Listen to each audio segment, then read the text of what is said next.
तो आप अपने गट को बचाने के लिए इमीडिएटली अगले 1 महीने के लिए दूध, चीनी, ग्लूटन एंड वाइट सोल्ट छोड़ दें। ये जो गट का और ब्रेन के बीच का जो कम्युनिकेशन है, ये क्या है और ये टू वे कम्युनिकेशन है, कैसे होता है, कौन से सोर्सेज के थ्रू होता है? कि आपकी जो आते हैं उनकी अपनी एक मेमोरी है जिसको हम ENS कहते हैं, एंटेरिक नर्वस सिस्टम, जो ये तय करते हैं कि अब मेरे पास कितना खाना आया है और मुझे कितना मूवमेंट इसको देना है। हमारे पास बेसिकली 5 बड़े एरिया हैं हेल्दी रहने के लिए।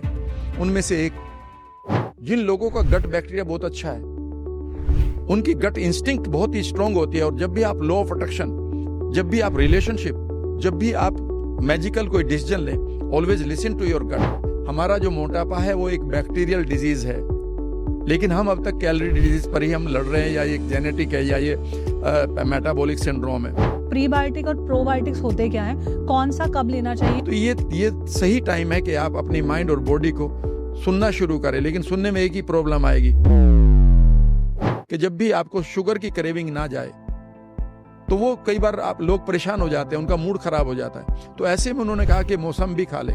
सर, अगर ग्लूटेन और डेयरी छोड़ दें तो फिर हम अपनी डाइट को होलसम कैसे बनाएं? प्रोटीन का कितना क्वांटिटी हमारी डाइट में होना चाहिए? कार्ब्स हेल्दी कौन से हैं? तो आजकल हम लोग एंटीबायोटिक्स बहुत खाते हैं, हम लोगों को कोई बीमारी हो जाती है तो हम दवाइयाँ बहुत खाते हैं। तो क्या एंटीबायोटिक्स भी हमारा गट बैक्टीरिया डिस्ट्रॉय करती हैं? सबसे ज्यादा अगर हमारे गट बैक्टीरिया को कोई ऑल्टर करता है या चेंज करता है या डिस्टर्ब करता है तो एंटीबायोटिक्स हैं। राम सर, अगर मैं कहूँ कि अगर कल से किसी को अपना गट ब्रेन एक्सिस कम्युनिकेशन को स्ट्रॉन्ग करना है तो कौन सी ऐसी 3 स्टेप मॉडल आप डिजाइन कर सकते हो उसके लिए?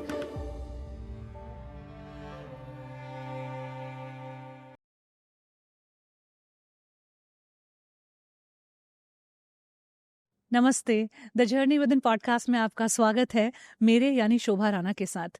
मैं एक इमोशनल इंटेलिजेंस और माइंडसेट कोच हूं और साथ ही इस पॉडकास्ट की होस्ट और क्रिएटर भी हूं।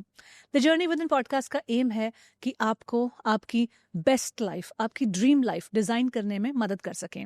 आज के इस एपिसोड में हम जानने वाले हैं अपने गट माइक्रोबायोम को बहुत डिटेल में, कि ये होता क्या है, बनता कैसे है, कैसे खराब हो जाता है, इसको रीसेट कैसे कर सकते हैं, हमारा ब्रेन हेल्थ कैसे डिपेंडेंट है हमारी गट हेल्थ के ऊपर, और गट हेल्थ कैसे डिपेंडेंट है हमारे ब्रेन के ऊपर, हमारे माइंड के ऊपर, जो थॉट्स हमारे दिमाग में चलते हैं, जो स्ट्रेस हम लेते हैं, जो क्रॉनिक इन्फ्लेमेशन हमारी बॉडी में है वो कहाँ से आता है, और जो इस गट और ब्रेन के बीच में कम्युनिकेशन का चैनल है वेगस नर्व, उसको बहुत डिटेल में समझने की कोशिश की है।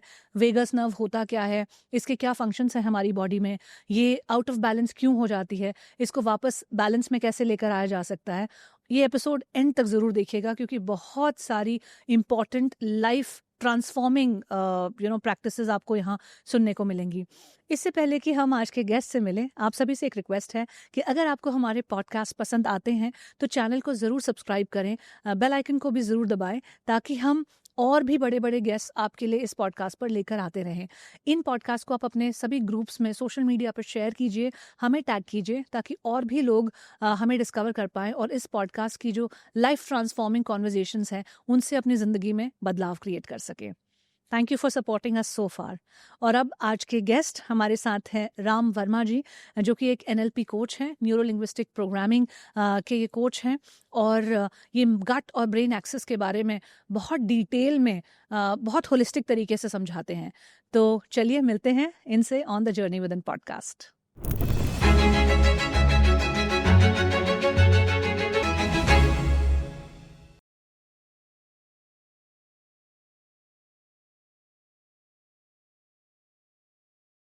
राम सर, आज ये हम दूसरा पॉडकास्ट शूट कर रहे हैं। पिछली बार हमने बात की थी न्यूरो लिंग्विस्टिक प्रोग्रामिंग NLP के बारे में, trauma, healing, disconnecting from your past experiences, बहुत सारी इंटरेस्टिंग कॉन्वर्जेशंस उसमें की थी। मैं उसका भी लिंक ऑडियंस को दे दूंगी ताकि वो कॉन्वर्जेशन भी देख पाएं। बहुत पावरफुल कॉन्वर्जेशन थी। और आज जो हम डिस्कस करने वाले हैं वो आई थिंक इस टाइम का सबसे इम्पॉर्टेंट इशू है, दैट इज हमारा गट हेल्थ। गट माइक्रोबायोम क्या होता है, कैसे बनता है, गट ब्रेन एक्सेस क्या है, वेगस नर्व जो कि एक बहुत ही ट्रेंडिंग टॉपिक है आज की डेट में, उसको बहुत डिटेल में आपसे आज समझने की कोशिश करेंगे इस एपिसोड में। श्योर। तो सर, सबसे पहले तो let's start with the very first thing which is gut microbiome. होता क्या है? बेसिकली हमारे जब हम पैदा होते हैं तो हमारी बड़ी आंत में हमें एक गिफ्ट के रूप में मदर से कुछ बैक्टीरिया मिलते हैं, अगर वह बर्थ नॉर्मल है तो, नॉर्मल डिलीवरी है तो। इसे हम गट बैक्टीरिया कहते हैं।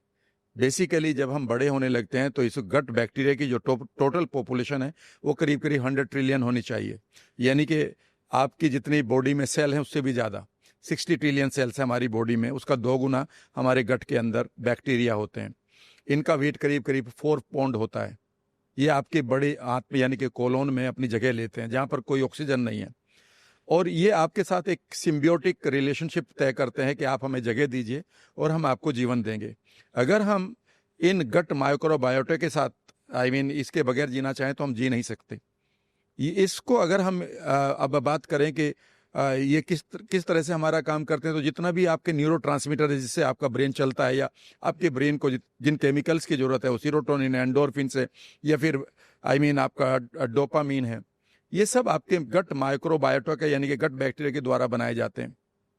आपकी जितनी भी इम्यूनिटी है उन्हें अगर कोई ट्रेंड करता है तो वह आपका गट बैक्टीरिया है। आपके आपकी जो इम्यूनिटी है, जो आपकी आंतों पर आपकी इम्यूनिटी की जो सेल्स हैं, तो ये सेल्स 70% टोटल बॉडी का जो 70% आपकी इम्यूनिटी है वो आपकी आंतों पर है। अब सवाल यह है कि आंतों के ऊपर अगर वो है तो क्यों है?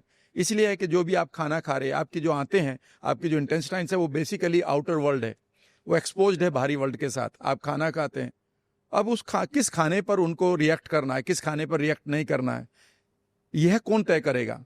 तो बेसिकली उनके पास एक गाइड है, वो आपका गट माइक्रोबायोटा यानी कि गट माइक्रोबायोम है, ठीक है ना। इससे भी बड़ी इंपॉर्टेंट चीज़ यह है कि जितने भी आपकी वाइटमिन्स हैं उनको जो बनाते हैं वो आपका गट बैक्टीरिया है। इसके अलावा और बहुत सारी चीज़ें हैं, और एक चीज़ तो बड़ी इंपॉर्टेंट है, उसका नाम है short chain fatty acid, SCFA। अगर आप किसी भी बीमारी को ठीक करने की बात करते हैं और आप उसे बेसिक जगह पर जाना शुरू करते हैं, सिम्टम पर नहीं।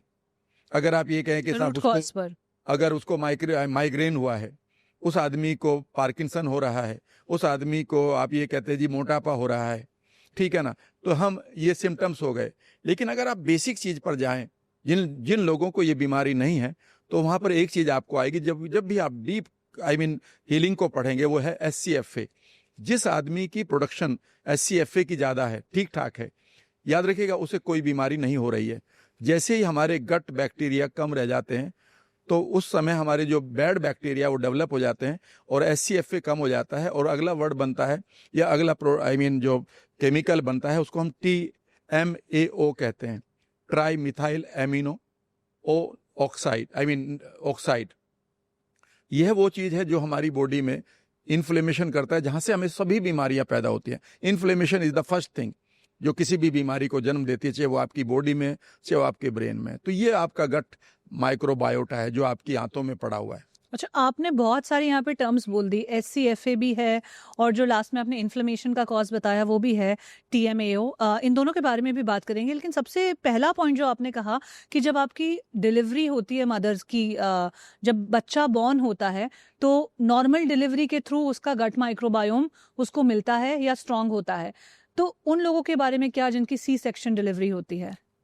देखिए, जिन लोगों का सिजेरियन ऑपरेशन से बर्थ होता है, वहाँ पर हमारे जितने भी जो आप कह सकते हैं कि जो ऑपरेशन थिएटर है वह पूरी तरह से स्टरलाइज्ड होता है।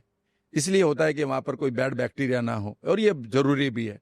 लेकिन वहाँ पर एक नुकसान होता है कि अगर बच्चा नॉर्मल डिलीवरी से पैदा नहीं हो रहा है तो जो मदर के जो बैक्टीरिया हैं जो उसको मिलने चाहिए थे वो नहीं मिलते हैं, क्योंकि ये बैक्टीरिया हमारे अपने मदर के वेजाइनल पार्ट से हमें मिलते हैं, जो हमारे अंदर एक तरह से अपनी कॉलोनी को डेवलप करते हैं हमें आगे बचाने के लिए। इसीलिए जो मदर मिल्क है उसमें एक गुण बहुत अच्छा होता है कि वह प्रीबायोटिक एंड प्रोबायोटिक दोनों होता है। उसमें वो बैक्टीरिया बढ़ाने के लिए भी प्रीबायोटिक होते हैं और वहाँ पर कुछ बैक्टीरिया भी होते हैं, इसलिए बेहद ज़रूरी है वो। लेकिन अगर हमारे पास बच्चे का बर्थ हुआ है सिजेरियन से, तो वहाँ पर गड़बड़ ये हो जाती है कि वो बैक्टीरिया पूरी तरह से डेवलप नहीं होते। और ये मैं नहीं कह रहा हूँ, आप इन बुक्स को पढ़िएगा जो माइंड एंड गट के ऊपर आई हैं। जिन बच्चों को आज बड़े इश्यूज आ रहे हैं, कई बार उनको एलर्जीज आ रही हैं, उनको मोटापा आ रहा है, उनका समय से पहले आप कह सकते हैं कि उनका मूड स्विंग हो रहा है, और इवन कई केसेस में ऑटिज्म की भी बात करते हैं, वो इसीलिए हो रहे हैं कि इन बच्चों के पास जो मदर का बैक्टीरिया था उसकी कमी है। गट बैक्टीरिया का कनेक्शन आपके मेंटल हेल्थ से भी है, इमोशनल हेल्थ से भी है, फिजिकल हेल्थ से तो है ही।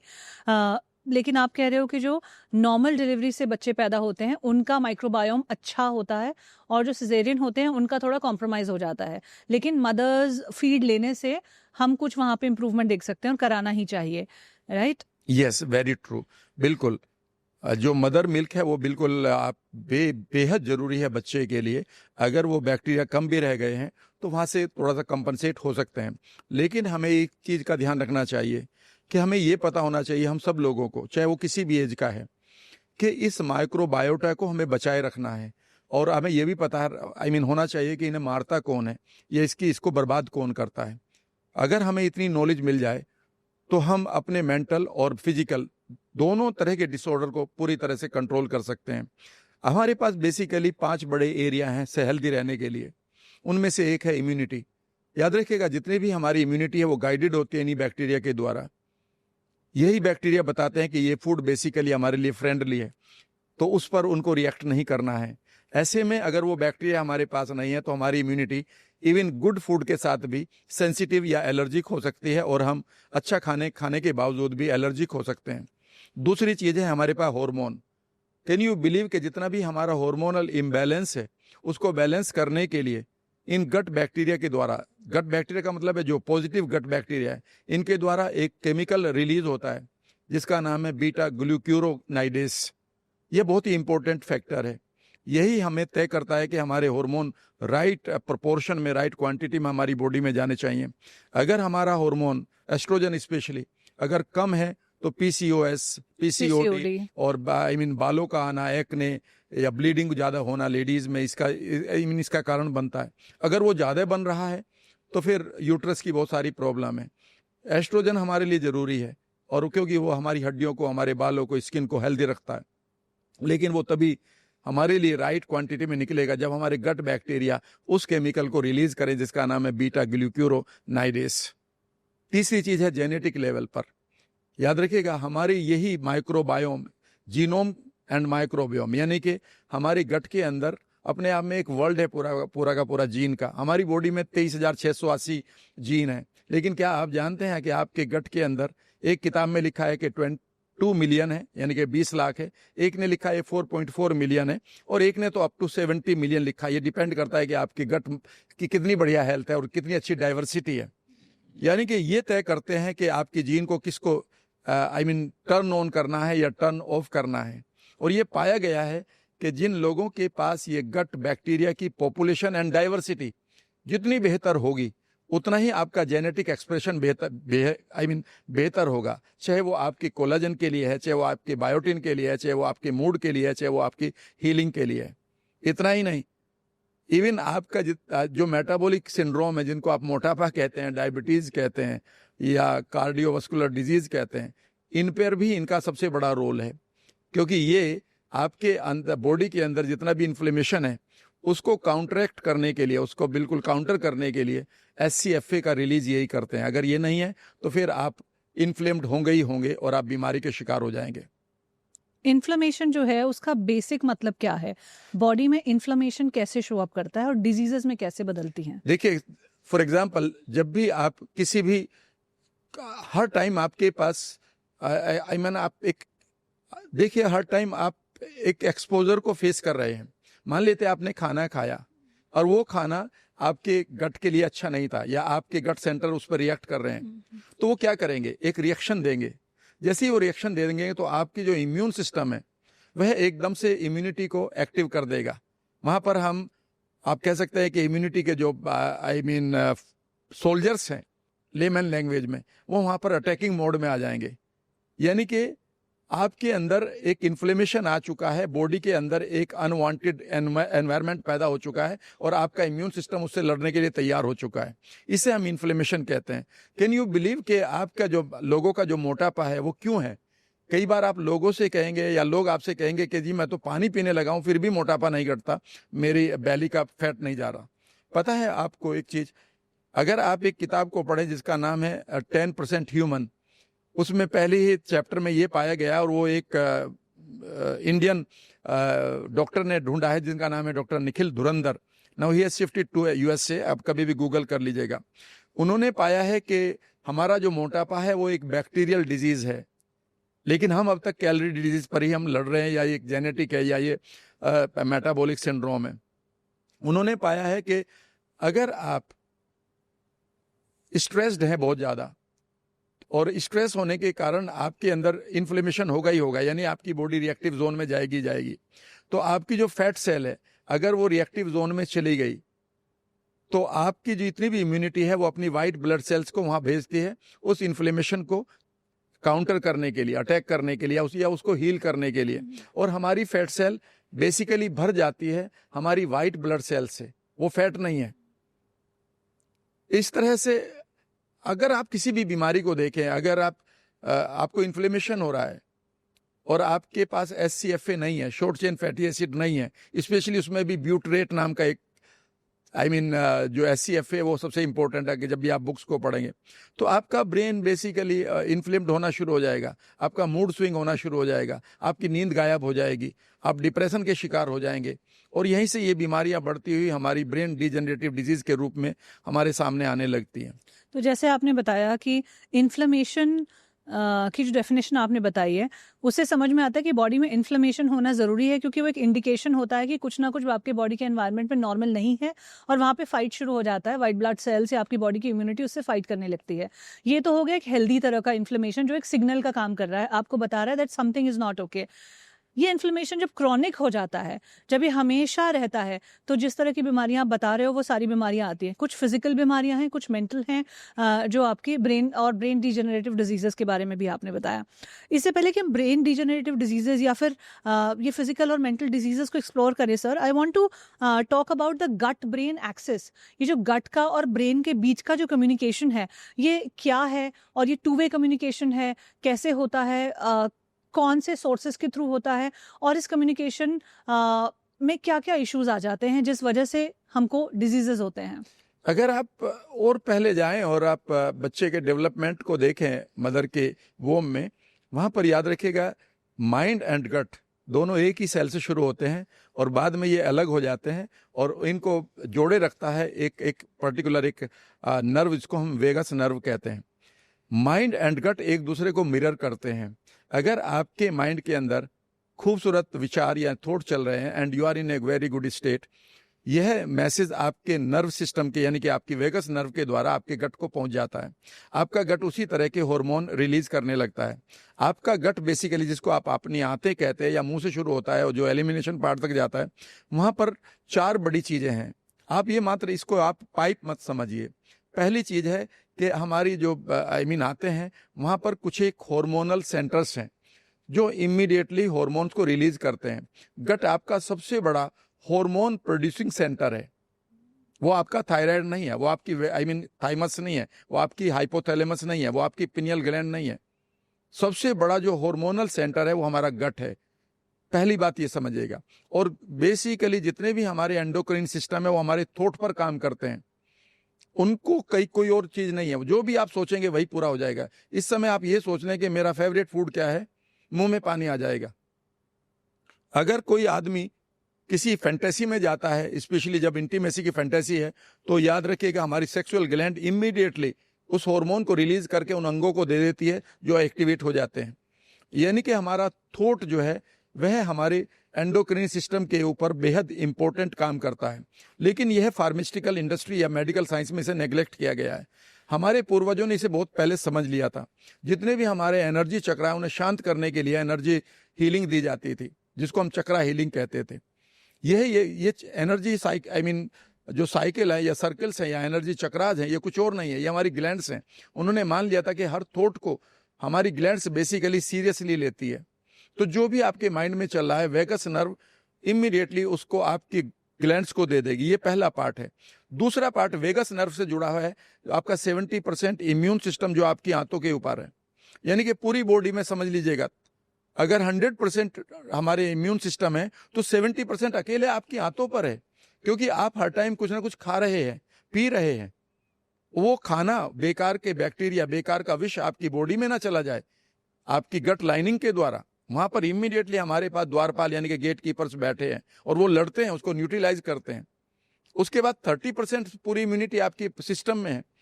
और तीसरी चीज है कि आपकी जो आंतें हैं उनकी अपनी एक मेमोरी है जिसको हम ENS कहते हैं, एंटेरिक नर्वस सिस्टम, जो ये तय करती है कि अब मेरे पास कितना खाना आया है और मुझे कितना मूवमेंट इसको देना है।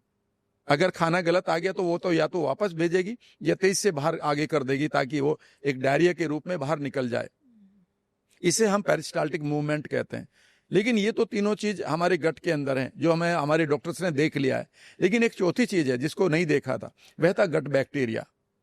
गट बैक्टीरिया अपने आप में एक रोल क्रिएट करता है, ठीक है ना। अब हमारा सवाल है कि ये कनेक्शन क्या है, गट और ब्रेन में कनेक्शन क्या है? ये जो गट के जो बैक्टीरिया है, जो पूरा माइक्रोबायोम है, वो कैसे हमारे माइंड को इन्फ्लुएंस करता है? यस, यहाँ पर आपको ये समझना होगा कि माइंड एंड गट दोनों एक ही हैं अगर आप बच्चे के डेवलपमेंट पर जाएं तो।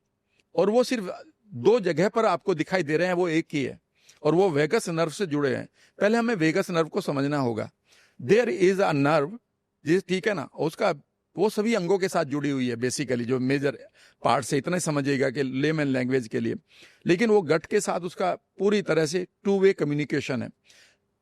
जब हम नर्व की बात करते हैं तो उसमें नेचुरली उसमें न्यूरॉन्स होते हैं जो हमारे थॉट को कैरी करते हैं। सबसे पहली इंपॉर्टेंट चीज ये है कि जो भी हमारे माइंड में चल रहा है, हमारी वेगस नर्व में 20% नर्व्स ऐसी हैं या न्यूरॉन्स ऐसे हैं या सेल्स ऐसी हैं जो आपके माइंड के थॉट को आपके गट को देते हैं। लेकिन 80% ऐसे हैं जो आपकी बॉडी के मैसेज को आपके ब्रेन को देते हैं। कमाल की बात यह है कि हमने सिर्फ यही माना हुआ है कि ब्रेन बॉडी को देता है मैसेज, पर याद रखिएगा 80% नर्व्स हमारी ऐसी है जो बॉडी के मैसेज को हमारे ब्रेन को देती है। कई बार आपने देखा होगा कि छोटी सी चोट आपको लग जाती है, एक मच्छर आपको काट लेता है, कोई आपको कांटा लग जाता है, उसकी इन्फॉर्मेशन आपको मिल जाती है। लेकिन कई बार लोग कहेंगे कि मेरी किडनी मुझे पता ही नहीं चला कि खराब हो गई है, या मुझे 4th स्टेज में इस बीमारी का पता चल रहा है। भाई, तुम्हें जब एक मच्छर के काटने का पता चल रहा है, वो तो तुम्हें पता चल रहा है, और तुम्हारी बीमारी अंदर बढ़ती जा रही है, वो तुम्हें क्यों नहीं पता चली? या तो तुमने अपने माइंड को एंजाइटी में डाल रखा है, या तुमने अपनी वेगस नर्व को, जो ये 1 वे कम्युनिकेशन था, बॉडी टू माइंड 1 वे था, इस कम्युनिकेशन को ही खराब कर रखा है। यानी कि your vagus nerve is burn out. यह बहुत बड़ी प्रॉब्लम है। लेकिन आपको यह समझना होगा कि हर एक थॉट जो भी आपके ब्रेन में पैदा होता है वह आपके गट को 3-4 तरीके से बदलता है। आपकी इम्यूनिटी इमीडिएटली रिएक्टिव जोन में पहुंच सकती है, एलर्जी क्रिएट कर सकती है, ऑटो इम्यून क्रिएट कर सकती है, इवन कई बार वो सप्रेस होकर कैंसर जैसी बीमारी कर सकती है। इमीडिएटली आपका जो हार्मोन सेंटर्स हैं वो रिलीज कर सकते हैं बेकार के हार्मोन्स। क्या आप जानते हैं कि 30 से ज्यादा तरह के हार्मोन आपके गट में रिलीज होते हैं?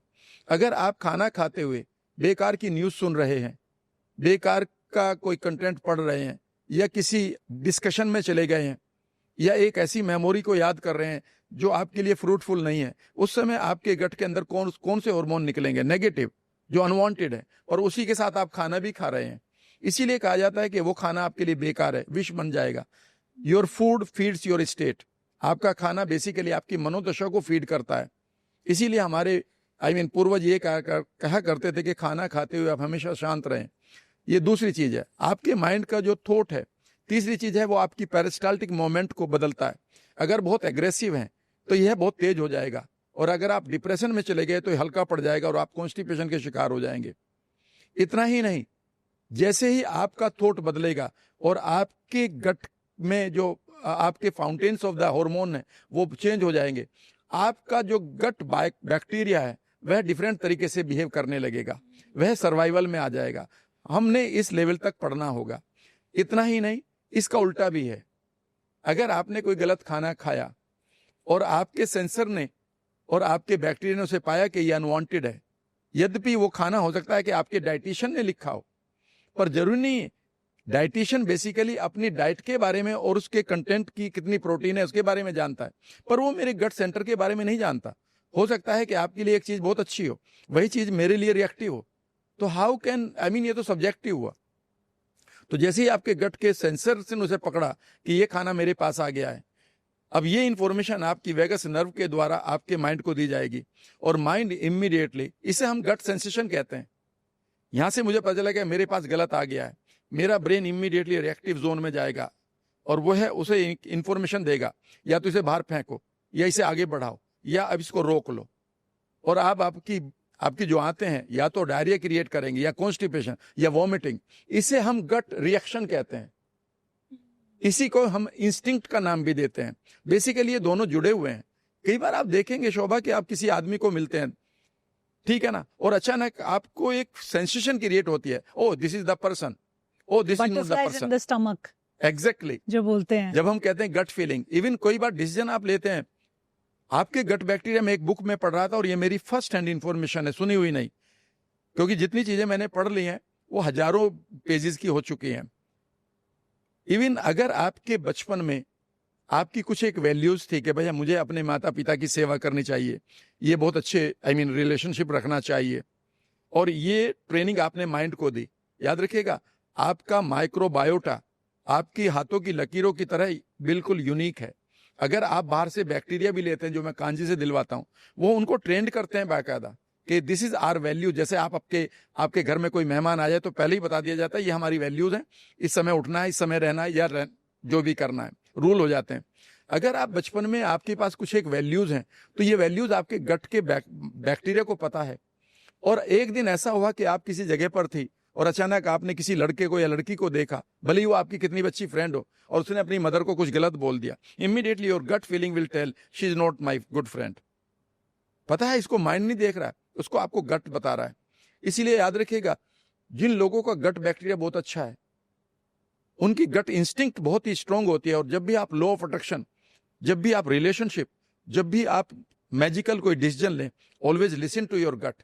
इट विल गाइड यू कि आप क्या कर रहे हो। Even better than it will give you the better results than your mind. हम सर शुरू से बात कर रहे हैं गट बैक्टीरिया की, और गट बैक्टीरिया का कितना इम्पैक्ट है हमारी लाइफ पर, हमारी हेल्थ पर। आपने बहुत सारे पैरामीटर्स बताए कि इम्यूनिटी पर उसका इम्पैक्ट है, हार्मोनल एक्सप्रेशन पर उसका इम्पैक्ट है, जेनेटिक एक्सप्रेशन पर उसका इम्पैक्ट है, मेटाबॉलिज्म पर उसका इम्पैक्ट है, बहुत सारे फैक्टर्स को इन्फ्लुएंस कर रहा है।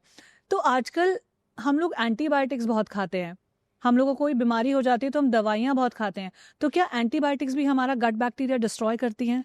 सबसे ज्यादा अगर हमारे गट बैक्टीरिया को कोई ऑल्टर करता है, या चेंज करता है, या डिस्टर्ब करता है, तो एंटीबायोटिक्स हैं। बेसिकली एंटीबायोटिक्स बने ही थे। अगर एंटीबायोटिक्स को करें तो ये जो हमारा माइक्रोबायोटा है उसका ये एंटी है, प्रीबायोटिक एंड एंटीबायोटिक, ठीक है ना। तो याद रखिएगा, जितना भी हमारा बैक्टीरिया डिस्टर्ब होता है वो एंटीबायोटिक से होता है। हुआ ये था कि एंटीबायोटिक इसलिए बनाए गए थे कि कुछ एक बैक्टीरिया थे जो हमारे लिए खतरनाक थे। और अगर आप 1960s से पहले देखें तो सबसे बड़ी प्रॉब्लम जो थी 20th सेंचुरी में, वो थी बैक्टीरिया की। ये माना जाता था कि सारी बीमारियां, डिप्थीरिया है और दूसरी बीमारियां हैं, वो बैक्टीरियल डिजीज थी। और उस समय फार्मास्यूटिकल इंडस्ट्री या मेडिकल साइंस के सामने एक चैलेंज था कि कैसे इस बैक्टीरिया से लड़ें। और हमारे पास पेनिसिलिन जैसी चीजें आ गई, उसके बाद एंटीबैक्टीरियल आ गए, फिर एंटीबायोटिक आ गए, उसके बाद भी एडवांस आ गए, और हमने एक बड़ी विजय पा ली एंटीबायोटिक्स पर। अब हमारे पास बैक्टीरियल डिजीज नहीं रही ज्यादा। लेकिन एक गड़बड़ हो गई कि जो एंटीबायोटिक था उसने ये नहीं देखा कि कौन से बैक्टीरिया को मारना है और कौन से को छोड़ना है, उसको इतना पहचानना नहीं आता। तो बेसिकली बेकार बैक्टीरिया को तो मार ही देता है, लेकिन वो गुड बैक्टीरिया को भी पूरी तरह से मार देता है। और अगर मैं आपको कुछ बुक्स के रेफरेंस दूं तो ये है कि अगर आपने 5 दिन का कोर्स कर लिया एंटीबायोटिक का, तो आपका microbiota up to 4 to 6 month तक डिस्टर्ब रह सकता है। ना तो वो अब आपके ब्रेन को ऑप्टिमम लेवल पर जाने देगा थिंकिंग में, डिसीजन में, या फिर वो आपकी बहुत सारी और इश्यूज को रिजोल्व जो कर रहे थे आप बैक्टीरिया से, वो नहीं करेगा, क्योंकि आपने उसके फ्लोरा को पूरी तरह से ऑल्टर कर दिया है। तो आप बोल रहे हो कि एक बार का 5 दिन का एंटीबायोटिक्स का कोर्स 4 से 6 महीने तक के आपके गट माइक्रोबायोम को डिस्टर्ब कर सकता है। और अगर गट माइक्रोबायोम डिस्टर्ब है तो ऑब्वियसली गट ब्रेन एक्सिस की हमने जितनी भी बात करी है, फिर चाहे वो ब्रेन एक्सिस वाले प्रॉब्लम्स हों, डिजीजेज हों, मेंटल हेल्थ के हों, चाहे डिसऑर्डर्स हों, या फिर गट वाले फिजिकल लेवल के डिजीजेज हों या डिसऑर्डर हों, दोनों होने के चांसेस और गड़बड़ डिस्टर्बेंस होने के चांसेस बहुत ज्यादा है पूरी तरह से। और अभी जो अगर उसमें बेसिक 5 एरियाज को देखें, उसमें एक हार्मोन भी है। यानी कि अब हम अगर हमारे गट माइक्रोबायोटा पूरी तरह से ओके नहीं है, जो हमारे पास होने चाहिए थे। वैसे मैं आपको एक चीज बताना चाहता हूं, 1960s से पहले हमारे पेट में करीब 10,000 स्पेसीज थी। आपके दादा के टाइम में या मेरे दादा के टाइम में, और वो 10,000 से घटकर अभी एक रिपोर्ट में पढ़ रहा था अमेरिका की, वो सिर्फ 1600 रह गए हैं, यानी कि 1600 प्रजातियां रह गई हैं, बाकी प्रजातियां ऑलमोस्ट खत्म हो चुकी हैं।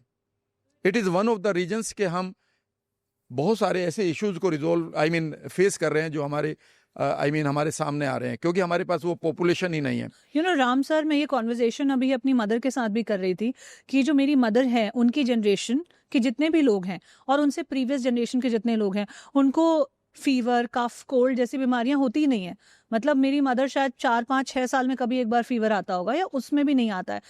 और मैं अपनी जनरेशन को देखूं और मुझसे यंगर जो लोग हैं उन्हें देखूं तो फीवर, वायरल एवरी 3 मंथ्स होना बहुत कॉमन अकरेंस है।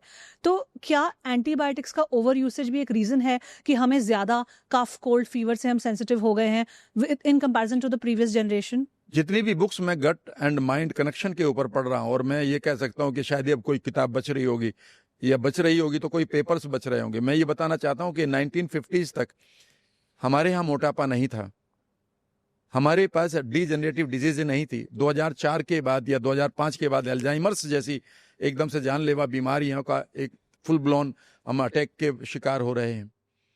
हमारे पास एलर्जीज नहीं थी तब, हमारे पास ऑटो इम्यून डिजीज नहीं थे। हमारी ऑटो इम्यून डिजीज आप समझिए कि 20th सेंचुरी के लास्ट में आई है। ये इसलिए आई है कि हमने गट माइक्रोबायोटा को इन एंटीबायोटिक्स के द्वारा खराब करना शुरू कर दिया। हम उसको फ्लोरा के बारे में हमें ज़्यादा जानकारी नहीं थी।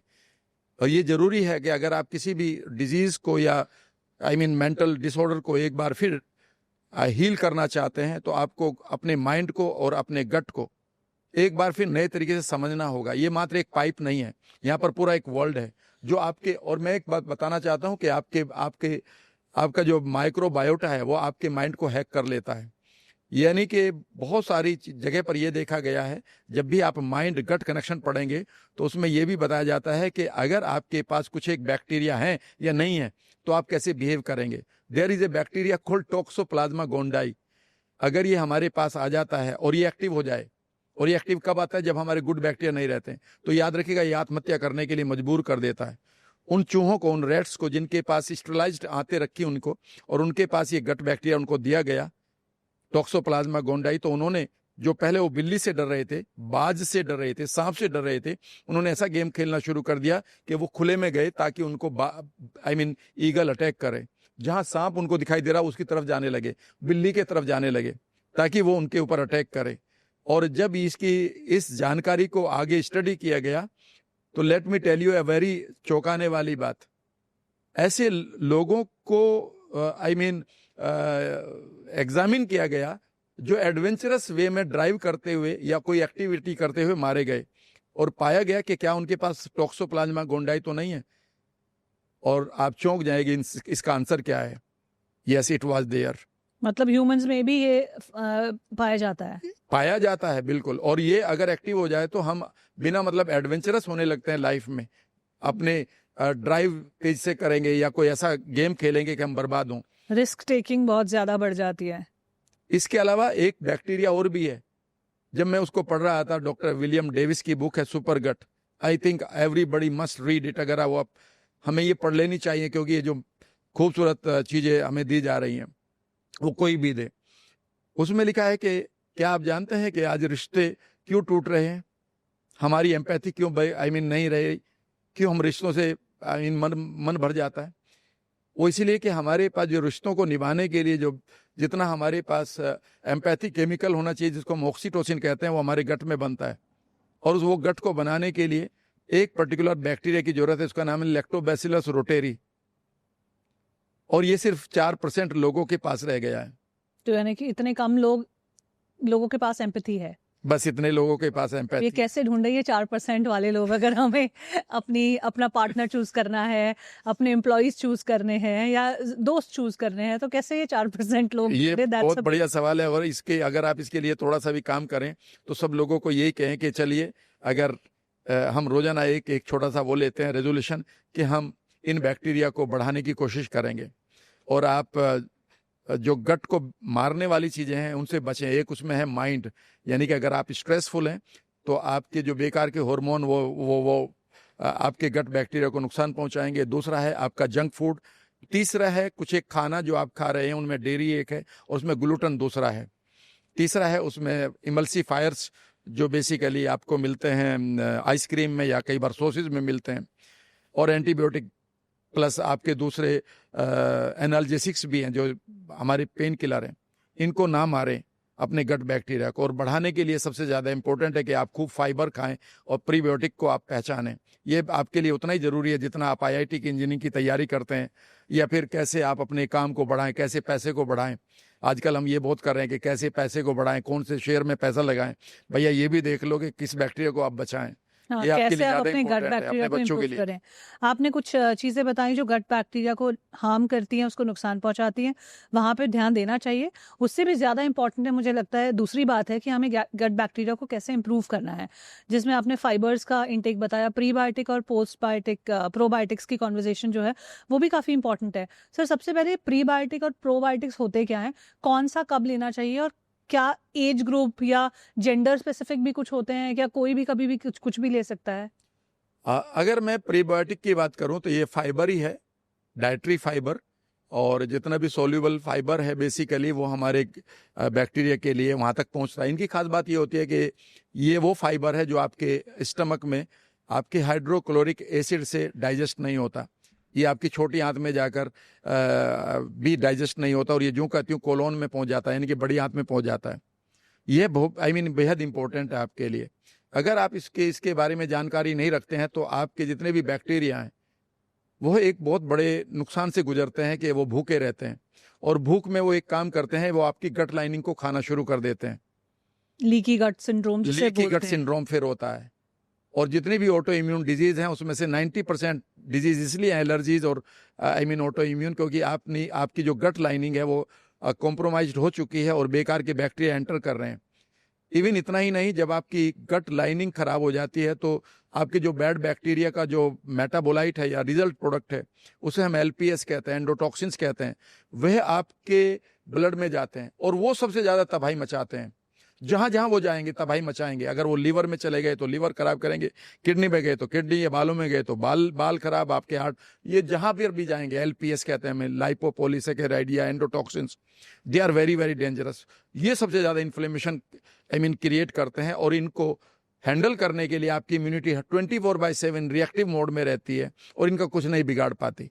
इनको ठीक करने का तरीका यही है कि आप इन खूबसूरत गुड बैक्टीरिया की पॉपुलेशन बढ़ाएं, तभी ये बच सकते हैं। तो आपने बोला कि प्रीबायोटिक्स जो हैं उनका हमारी डाइट में होना बहुत जरूरी है। प्रीबायोटिक, अब सवाल है कि प्रीबायोटिक तो हमारा फाइबर हो गया, लेकिन फाइबर के रिच सोर्सेज या सही सोर्सेज क्या हैं प्रीबायोटिक के? देखिए, जितना भी आपके पास ग्रीन वेजिटेबल्स है उन्हें खूब खाइए, फ्रूट्स को भी खाइए छिलका के साथ। अगर छिलके में कोई केमिकल नहीं लगा हुआ है तो उसका ध्यान रखना है। चिया सीड बहुत अच्छी चीज़ है, फ्लैक्स सीड बहुत अच्छी चीज़ है, आपके जितने भी सीड्स हैं उनको खाइएगा, ठीक है ना। ड्राई फ्रूट्स खाइएगा।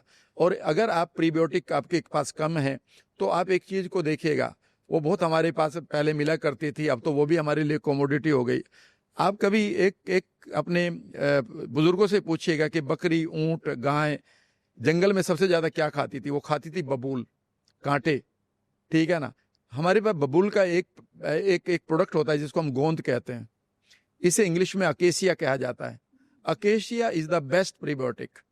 बाकी अगर आप कच्चा केला है और आलू है, कच्चा आलू है, और वो ग्रीन नहीं होना चाहिए, वो थोड़ा सा वहाँ पर पॉइजनस हो जाता है, उसको आप केला लीजिएगा, उसको आप काटिएगा, उसमें से अंदर का पल्प निकाल लीजिएगा, आधा आलू काटिएगा। ये दोनों के दोनों बहुत ही अच्छे प्रीबायोटिक आपके किचन में हैं।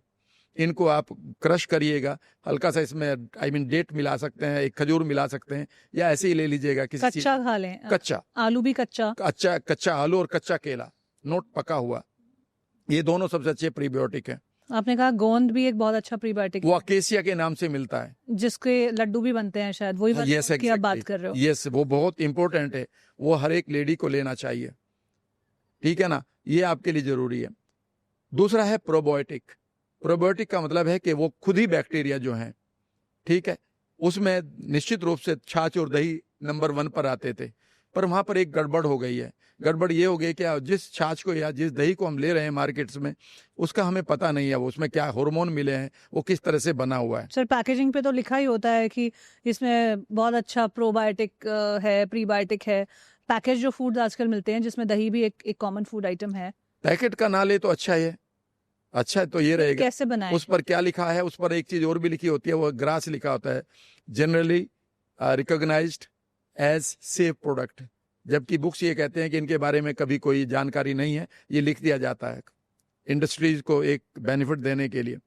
फिर अगर प्रोबायोटिक आपको लेना है तो आप ढोकला खाइए बढ़िया तरीके से घर में बनाकर, और इडली खानी है तो उसे 2 घंटे बाद खाइए, गर्मा गर्म मत खाइए।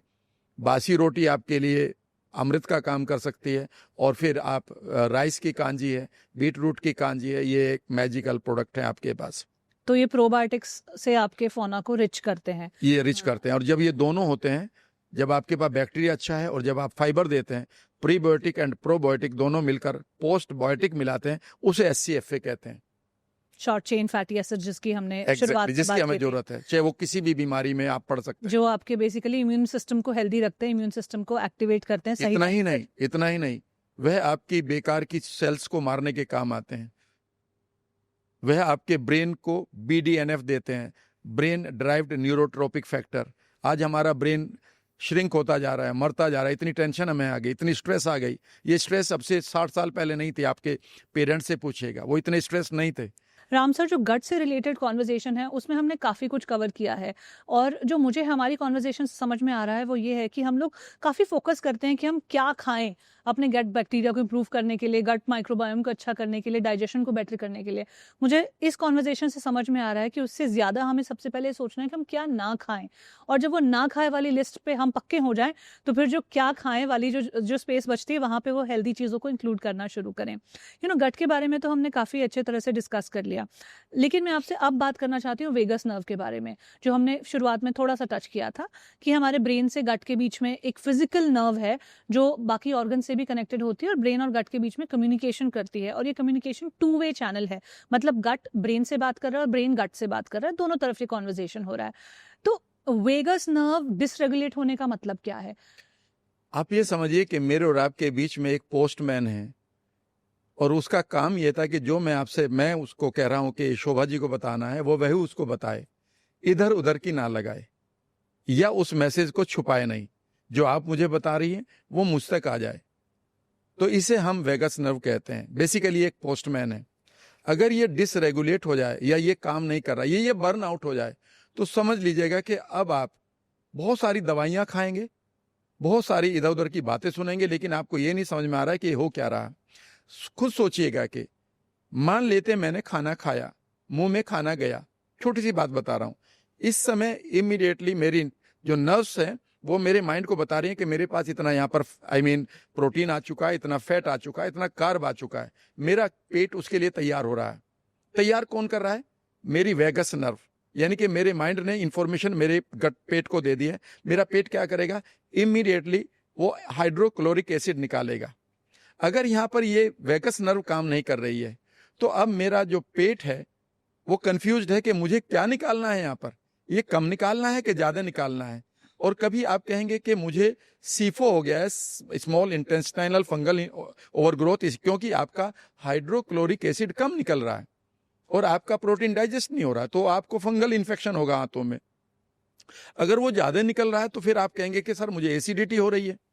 ऐसे में दूसरा काम ये करेगा कि जैसे ही मेरे माइंड को पता चल गया कि इतना प्रोटीन है इसमें या इतना फैट है, तो वो एकदम से इंफॉर्मेशन देगा मेरे गैल ब्लेडर को कि भैया now you get ready with your bile juices, जिसको वो पंप मारता है छोटी हाथों में ताकि वो फैट को मेटाबोलाइज करे। अब वो भी कंफ्यूज है। इतना ही नहीं, अगर आपका 2 वे कॉम्बिनेशन जो कम्युनिकेशन में दूसरा वे भी आपका काम नहीं कर रहा, या वो बर्न आउट हो गया, या वो आप कह सकते हैं कंफ्यूज हो गया, आप ये भी तो मानिए ना, क्योंकि आपके माइंड और बॉडी में हर टाइम कंडीशनिंग चलती है। आप एक जैसे बॉलिंग करते हैं तो कंडीशनिंग हो गई, जैसे आप म्यूजिक बजाते हैं तो कंडीशनिंग हो गई, ठीक है ना। आप इधर देखे भी ना तो आप अपना कैसे बजा सकते हैं कि एकदम से वो कहाँ उंगली पड़ेगी। ऐसे आपकी नर्व भी तो ऐसी कंडीशनिंग हो गई है।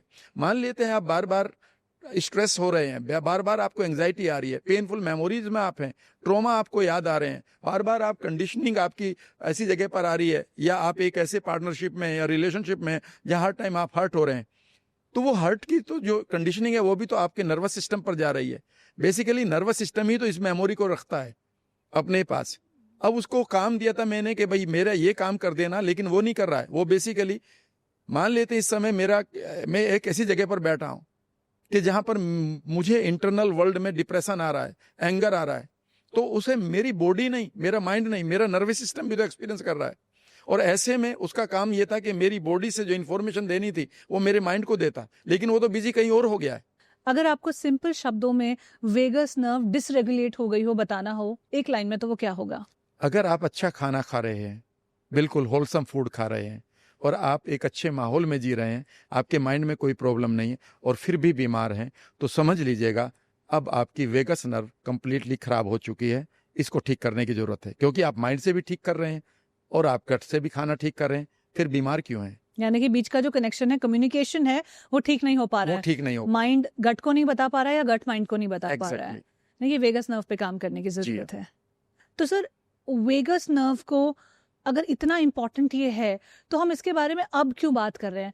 क्योंकि पिछले कुछ सालों में मैंने देखा है vagus nerve as a term popular हो गई है, लेकिन पहले इसके बारे में इतनी ज्यादा बात नहीं होती थी। तो कौन से ऐसे स्टडीज हैं, रिसर्चर्स हैं, या फिर क्यों vagus nerve has become so important now? देखिए, अगर आप पहले की बात करें, कई बार लोग पहले की बात करते हैं कि जी पहले दूध भी पीते थे, पहले भी तो ये करते थे। आप ये समझने की कोशिश करिएगा 1950-60 तक, अगर मैं एग्रेरियन वर्ल्ड में जाऊं, एग्रीकल्चर वर्ल्ड में जाऊं, जहां पर मेरे फादर एक खेती करते थे, वहां पर हमारे पास जो स्ट्रेस थी, जो हमारे, जैसा आपने बताया अभी कुछ देर पहले, हमारे पास स्ट्रेस के बहुत छोटे से एरियाज थे, और हम यूटिलिटेरियन वर्ल्ड में जीते थे।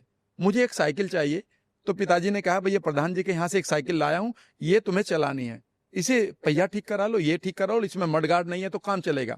हम यूटिलिटेरियन वर्ल्ड में रहते थे। मेरे फादर के पास सिर्फ इतनी सी प्रॉब्लम थी कि इन बच्चों को कैसे पढ़ाना है, इनकी शादी कैसे करनी है, और गेहूं अगली बार गन्ना कौन सा बोना है, खत्म बात। तो आप उस वर्ल्ड को छोड़ दीजिएगा, वह वर्ल्ड ही नहीं रहा। तो उस समय वेगस नर्व के ऊपर बहुत काम नहीं था, क्योंकि उसकी जरूरत नहीं थी। तब सिर्फ बैक्टीरियल डिजीज थी, हमें ओवरलोड नहीं था, स्मॉल पॉक्स होती थी, हमारे पास डिप्थीरिया होता था, हमारे पास डायरिया होता था, पेचिस होती थी, ये सब बैक्टीरियल डिजीज थी। सवाल उठा है कि अब हम 21st सेंचुरी में आ गए हैं और डिजिटली आए हैं एकदम से, यानी कि इतनी तेजी से जो चेंज आया है उसके लिए हम तैयार नहीं थे। एक जीन को बदलने के लिए शोभा 40,000 साल लगते हैं, और आपने जो चेंज किया वो एकदम से कर दिया। How can it be possible कि आपकी जीन एकदम से अडाप्टेबल हो जाए? तो दूसरी बात, हमारे महापुरुषों को इस वेगस नर्व का पता था, इसीलिए याद रखेगा, हमारे लिए नदी में डुबकी लगाना बेहद इंपॉर्टेंट माना जाता था, ठंडे पानी में नहाना बहुत इंपॉर्टेंट माना जाता था, मसाज हमारे लिए इंपॉर्टेंट माना जाता था, और सबसे इंपॉर्टेंट था हमारे लिए, हमारे महापुरुषों के पास वो था मेडिटेशन। याद रखिएगा, जब भी आप सिंपैथेटिक नर्वस सिस्टम में होंगे, यानी कि जब आप इंटरनल अर्थक्वेक में चल रहे हैं, अब 24/7 चल रहा है। बच्चे को आप किस टाइम उठाते हैं स्कूल के लिए? 6 बजे। वो उठना चाहता है? वो सोना चाहता है? आप उसे कहने कि होमवर्क करो, वो करना चाहता है? नहीं, वो खेलना चाहता है। उसके बाद प्लेफुल जोन है, ठीक है ना? हमने पूरी तरह से बदल ही दिया अपने जीवन को। तो इस समय हम एक नई स्ट्रेस से गुजर रहे हैं। जब हम स्ट्रेस से गुजर रहे हैं तो ये वो रीजन है जिसके कारण हम कॉन्टिन्यूअसली सिंपैथेटिक नर्वस सिस्टम में, ये पार्टी जीतेगी, ये हारेगी, ये क्या होगा, ये क्या होगा, हर टाइम आप एक तरह से रिएक्टिव मोड में चल रहे हैं। और रिएक्टिव मोड में आप हैं तो आप ही तो आपका गट है, आप ही तो आपका लीवर है, आप ही तो आपकी किडनीज है, तो सारे ऑर्गन ही रिएक्टिव मोड में चल रहे हैं। यानी कि हम पूरी बॉडी को इस समय सिंपैथेटिक नर्वस सिस्टम में झेल रहे हैं, जिसको हम इंटरनल अर्थक्वेक कहता हूं मैं। तो अब सवाल उठता है, अगर आप अपनी वेगस नर्व को रेगुलेट करना चाहते हैं तो सिर्फ अब ये काम नहीं चलेगा कि आप कुछ एक मसाज करा लें और ठंडे पानी में डुबकी लगा लें। जब भी मौका मिले जरूर लगाइएगा, लेकिन अब आपको यह समझना होगा कि 21st सेंचुरी में आपके पास स्ट्रेस लेवल, सोचने का लेवल, इन्फ्लेमेशन का लेवल इतना बढ़ चुका है कि आपको एक चीज को ध्यान रखना होगा, वो है पैरासिम्पैथेटिक नर्वस सिस्टम। यानी कि आपको रेगुलरली अपने आप को शांत करना आना चाहिए। आप अपनी बेकार के इवेंट से बाहर आए, जो आपके पास पास्ट में पड़ी हैं, बचपन में पड़ी हैं, फेलियर पड़े हैं, ब्रेकअप पड़े हैं, ठीक है ना, आपके पास बेकार के रेफरेंस पड़े हैं। उन आवाज़ों को बंद करिए जो आपको कह रही है तुमसे कुछ नहीं होगा। उन इमेजेस को हटाइए जो आपको कभी कह रहा है कि मुझे लिफ्ट में डर लग रहा है, कभी मुझे ड्राइविंग में डर लग रहा है। आप फूड को मत खाइए, उस खाने को खाइए जो सचमुच में खाना है।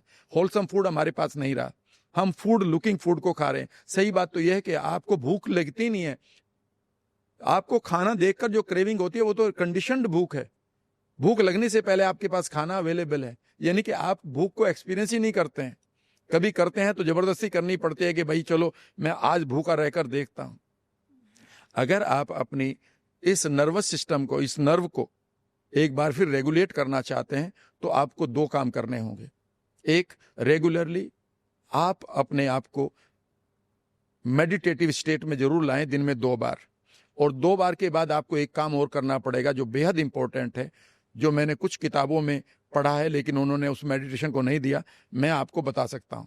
वो ये है कि आप, हमारा नर्व्स यानी कि हमारी जितनी भी न्यूरॉन्स है या नर्वस सिस्टम है वो हमारे थॉट को फॉलो करती हैं, जैसे हमारी ग्लैंड्स करती है। आपने कहा कि मैं हाथ खड़ा कर रही हूं तो हो गया ना, ठीक है ना, मैं अंगूठे को हो गया ना, यानी कि जो मेरा थॉट है वो उसे नर्वस सिस्टम इस अंग तक ले जाता है। तो यहां पर एक काम करना शुरू करें, आप इसे 2 वे कॉम्बिनेशन चलाएं। पहले 10 मिनट के लिए शांत बैठकर हिले नहीं और सोचें कि मेरे एक एक अंग को मैं एक इंफॉर्मेशन दे रहा हूं। मैं किडनी से कह रहा हूं कि कीप योर फिल्टर्स ओके, और इमेजिन करिए कि कहीं कोई फिल्टर बड़ा हो रहा है तो वो ठीक होता जा रहा है। जब आप इस तरह की इमेजिनेशन करते हैं तो यहां फंक्शनल न्यूरोप्लास्टिसिटी काम करती है। यह मात्र एक बात नहीं है, न्यूरल फंक्शनल न्यूरोप्लास्टिसिटी इसी का ही नाम है, ठीक है ना, कि जब आप किसी चीज को सोचने लगते हैं तो आपका अंग उसी तरह से बिहेव करने लगता है। यह ऑलरेडी प्रूव हो चुका है।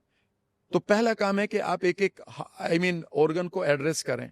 मानो आप उनके साथ बात कर रहे हैं, आपके लंग्स पूरी तरह से खुल रहे हैं, हवा ले रहे हैं, आपका हार्ट पूरी तरह से काम कर रहा है, आपका गाल ब्लेडर अपने बाइल जूस को बना रहा है, आपका लीवर अपने नेचुरल शेप में आकर आपके लिए अपने सारे फंक्शन कर रहा है, आपके जोड़ फ्लेक्सिबल होते जा रहे हैं। इन्हें करना शुरू करें। जब आप ऐसा कर रहे हैं तो एक इंफॉर्मेशन आप माइंड से बॉडी को भेज रहे हैं। इस तरह से आप अपने वेगस नर्व को दोबारा अपने पोस्टमैन को ट्रेन कर रहे हैं कि क्या आपको कैसे अपने मेरा मैसेज लेकर वहां तक जाना है। और अब इसका उल्टा करना शुरू करें। यहां पर आप डबल टाइम कर दें, यानी कि अब 20 मिनट लगाएं। अगर 10 ऐसे कर रहे हैं तो 20 ऐसे लगाएं। और इमेजिन करें कि इस समय आपका लीवर अगर कुछ कह रहा है तो आपको क्या कह रहा है। इमेजिन करें कि सुनने की कोशिश करें, वह आपको कुछ कह तो नहीं रहा, कहीं ऐसा तो नहीं। और याद रखिएगा, मैं आपको एक बात बता रहा हूं, मैं पिछले 34 सालों से न्यूरो लिंग्विस्टिक प्रोग्रामिंग पढ़ा रहा हूं। इमीडिएटली आपके माइंड के अंदर और आपकी बॉडी के अंदर एक समन्वय है। अचानक आपको लगने लगेगा कि आपको लीवर ये कह रहा है कि कल जो ये खाना खाया था वो बेकार खाया था। आपको पिक्चर बननी शुरू हो जाएगी, आवाज आनी शुरू हो जाएगी। इतना ही नहीं, आपका माइंड और आपका लीवर आपको एक डिसीजन ले देगा कि कल से ये चीज मैं नहीं खाऊंगा, और मन भी नहीं करेगा। आप उस एडिक्शन से बाहर आ जाएंगे। करके देख लीजिएगा। फिर आप अपने किडनी के साथ बात करें। आपकी किडनी तो आपके से कुछ नहीं कहना चाह रही है। आप अपने गट से बात करें, वो कुछ कहना चाहता है, उसको सुनने की कोशिश करें, पूरा फोकस ले जाएं, and suddenly you will find के कुछ इमेज बनती जा रही है, और ये गलत हो गया मेरे से। करके देखिएगा। मैं आज आपको एक चीज बता रहा हूं, मोटापा छुड़ाने के लिए या मोटापा कम करने के लिए एक छोटी सी टेक्निक करके देखिएगा कभी। इसे सबको करना चाहिए। ये एनएलपी की टेक्निक मैंने करीब 30 साल पहले पढ़ी थी। कई बार बताने का मौका मिलता है, कई बार नहीं मिलता। आज बताने का मौका मिला तो बता देता हूं। जब भी आप खाना खाएं, जितने लोगों को ये कह रहे हैं कि उनको बेल्चे ब्लोटिंग होती है, गैस बनती है, आप कुछ ना करें। खाना खाने के बाद चुपचाप बैठ जाए 15 से 20 मिनट के बाद। जब ये खाना इसकी ग्राइंडिंग हो रही है और ये आगे जाना शुरू हो गया है, आप सिर्फ ये देख लें कि ये खाना मुझे क्या कह रहा है, मेरी बॉडी क्या कह रही है। एंड आप बिलीव नहीं करेंगे शोभा, अचानक आपको लगेगा यार वो बाद में रसगुल्ला खाया ना, वो बेकार खाया। देख लेना यार, वो दूसरी रोटी को आधा ही खाना था यार, इसके बाद मैंने ये क्यों खाया है, ये नहीं खाना चाहिए था। ये नहीं कि your body is giving you the kinaesthesia, यानी कि फीलिंग दे रही है, मैसेज दे रही है, इवन पिक्चर दे रही है कि ये खाना नहीं खाना चाहिए था। एंड नेक्स्ट टाइम अगर आपने इसको और ढंग से सुन लिया तो आपकी एडिक्शन चली जाएगी, क्योंकि क्रेविंग को आप कई बार वेगस नर्व से पढ़ना भी नहीं चाहते हो। इसका दूसरा भी करिएगा कि कई बार आप खाने को सोचिए कि मैं क्या खाने जा रही हूं रेस्टोरेंट में बैठकर, और आपने कहा कि मुझे एक बड़ा बर्गर चाहिए, एक बड़ा पिज्जा चाहिए। आंखें बंद कर लो और इमेजिन करिएगा कि ये पिज्जा अब क्या करेगा, and suddenly your gut will tell कि ये ऐसा लगेगा कि यहां पर भारी हो रहा है। अगर आप इसे सुनना ही नहीं चाहते दूसरी बात है, नहीं तो वेगस नर्व तो आपके पास एक ऐसा है पोस्टमैन है जो बीमारी होने से पहले ही आपको बता देगा कि ये बीमारी होने जा रही है। और लोग हमसे कहते हैं कि मुझे बीमारी होने का ही पता नहीं चला, ये तो 4th स्टेज में आ गई। इसे रेगुलेट करने के लिए आप ये 2 एक्सरसाइज करें। एक तो शांत होना सीख जाएं, पुरानी पेनफुल मेमोरी को हटाएं, क्योंकि वो डायरेक्टली आपके ऑर्गन्स पर जा रही है 24/7, उनसे बाहर आए। और दूसरा, बढ़िया खाना खाएं। और तीसरा कि आप 2 वे कम्युनिकेशन खुद ही सुने अपनी बॉडी के साथ। राम सर, आपने वेगस नर्व का भी बताया कि रेगुलेट कैसे कर सकते हैं, डिसरेगुलेशन को कैसे डीपली समझ सकते हैं। एक सवाल मैं यहाँ आपसे पूछना चाहती हूँ कि वेगस नर्व ठीक से काम नहीं कर रहा है या vagus nerve out of balance हो गया है, उसके इंपॉर्टेंट सिग्नल्स क्या हैं? दो लेवल्स पर ये सवाल पूछना चाहूँगी। कौन से ऐसे फिजिकल सिग्नल्स हैं जो मेरी बॉडी देगी अगर मेरा वेगस नर्व डिस्टर्ब है? तो कौन से ऐसे मेंटल या इमोशनल क्यूज हैं जो बॉडी देती है जब आपका वेगस नर्व डिस्टर्ब हो जाता है? हम ये मानते हैं कि मेडिटेशन एक बहुत ही कॉम्प्लिकेटेड एरिया है, या फिर ये बुढ़ापे में ही करना है, या फिर अभी तो मैं पैसा कमाऊंगा, मेडिटेशन बाद में करूंगा। हम लोगों के पास बेकार की धारणाएं पड़ी हैं। हम लोगों की बातें सुनने के लिए तैयार हैं, लेकिन हम अपने अंदर की अपनी आवाज़ों को नहीं सुनते हैं।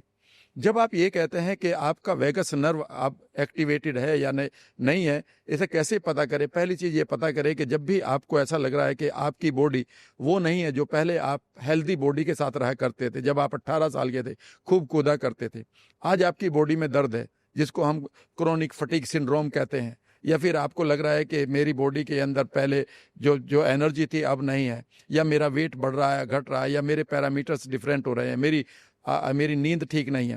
कहने का मतलब है कोई भी सिम्टम जो आपको अब लग रहा है जो बीमारी की तरफ जा रहा है, या प्री डिजीज सिम्टम्स आपको आ रहे हैं, एंग्जाइटी आ रही है, डिप्रेसिंग थॉट आ रहे हैं, आपका मूड स्विंग बहुत ज़्यादा कर रहा है, ठीक है ना, आपकी भूख या उसकी क्वालिटी बदल रही है, आपको ऐसा लग रहा है कि इंडाइजेशन आपका बदल रहा है, आपको ये भी लग रहा है कि जो आपके ऑर्गन का कोई भी एक्टिविटी थी वो अब आप बेहतर तरीके से नहीं कर पा रहे हैं, चाहे वो आपकी मैरिड लाइफ में हो, चाहे वो आपके डाइजेशन में हो, चाहे इवन आपके डिसीजंस में हो।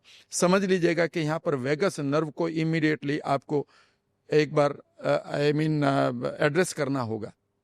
ये आप ये मत समझिए कि कोई पर्टिकुलर सिम्टम वेगस नर्व से है, आपकी बॉडी आपसे कुछ कहना चाह रही है और बहुत दिनों से वो कहना चाह रही है, लेकिन अगर अब आप उसे सुन रहे हैं बीमारी के रूप में या प्री डिजीज कंडीशंस के रूप में सुन रहे हैं, तो ये सही समय है कि आप वेगस नर्व को एक्टिवेट करें, वो कुछ आपसे कहना चाह रही है। अगर अभी भी आप नहीं करेंगे तो थोड़े दिन बाद इस लेवल को भी हैंडल करना या टॉलरेट करना आपकी वेगस नर्व सीख लेगी, फिर इतने पेन पर भी वो आपको कोई सिग्नल नहीं देगी, फिर आपकी बॉडी अभी और बढ़ाती रहेगी इसको कि मेरी बात सुनो।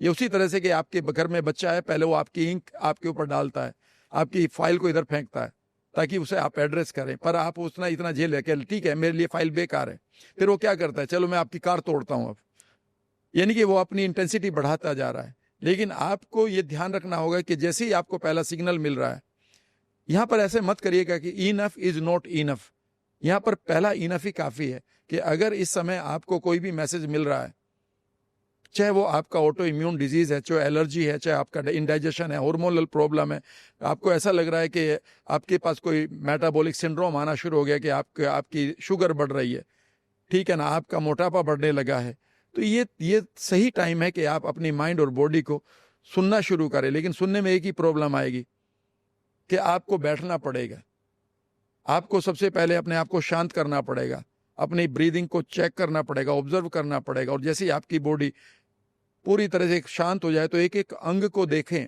एक एक जोड़ को देखें, एक एक ऑर्गन को देखें, वो तुमसे कुछ कहना चाहते हैं।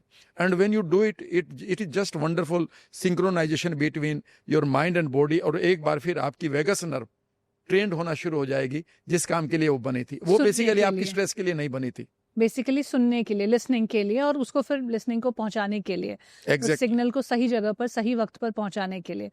तो ये तो वेगस नर्व को स्टिमुलेट करने का एक बहुत अच्छा एक तरीका हो गया। सर, फिजिकल सिम्टम्स जो हैं वेगस नर्व डिसरेगुलेशन के, वो तो आपने बताए कि आपका इंडाइजेशन होगा, आपकी बॉडी में कोई भी मेटाबॉलिक एक्टिविटी चेंज हो रही है, पैरामीटर्स मार्कर्स चेंज हो रहे हैं, तो ये फिजिकल सिम्टम्स हैं कि vagus nerve out of balance है। कौन से ऐसे इमोशनल क्यूज आपकी बॉडी आपको देती है जब वेगस नर्व आपका आउट ऑफ बैलेंस होता है? जो मैंने बुक पढ़ी है उसमें डायरेक्टली नहीं है, इनडायरेक्टली है।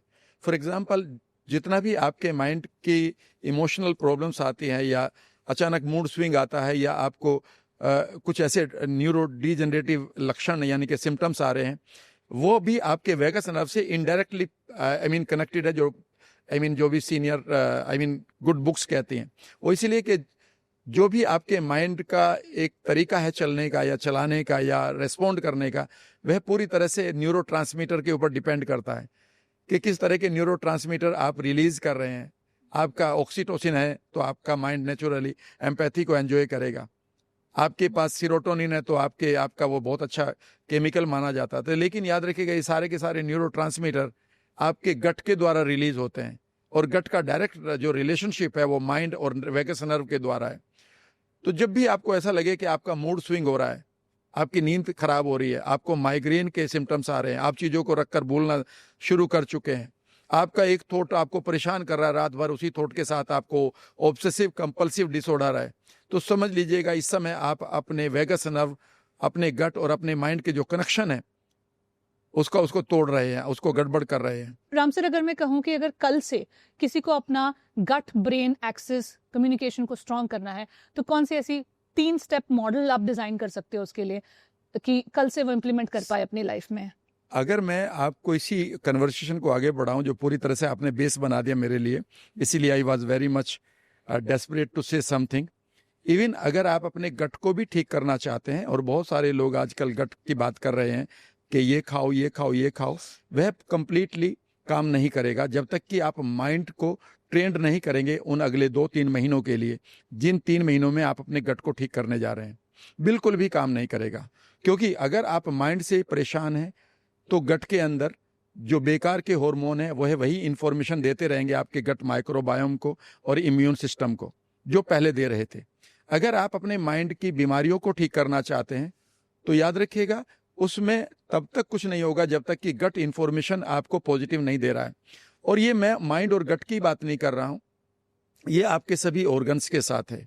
यानी कि आपको माइंड को कभी भी आप नहीं अलग रख सकते जब आप गट को ठीक करें। अब सवाल उठता है कि अगर आप 3 कामों की बात करना चाहते हैं तो मैं 3 काम बता देता हूं। पहला काम है कि आप अपने माइंड से 3-4 चीज़ों को हटाना शुरू कर दें। वह कोई भी साइकोलॉजिस्ट, NLP ट्रेनर या जो न्यूरोप्लास्टिसिटी ट्रेनर्स हैं वो आपकी हेल्प कर सकते हैं। पहली बात है, आपके पास कोई भी एडवर्स चाइल्डहुड एक्सपीरियंस नहीं होना चाहिए। अगर आप एक किताब पढ़ें जो mind and gut connection, doctor Emeran Mayer जिन्होंने सबसे पहले इस काम को किया था, उन्होंने कहा कि उन्होंने एक वर्ड दिया है एस, एडवर्स चाइल्डहुड एक्सपीरियंसेस। इनसे आपको बाहर आना होगा। इसका मतलब ये नहीं कि चाइल्डहुड में ही है।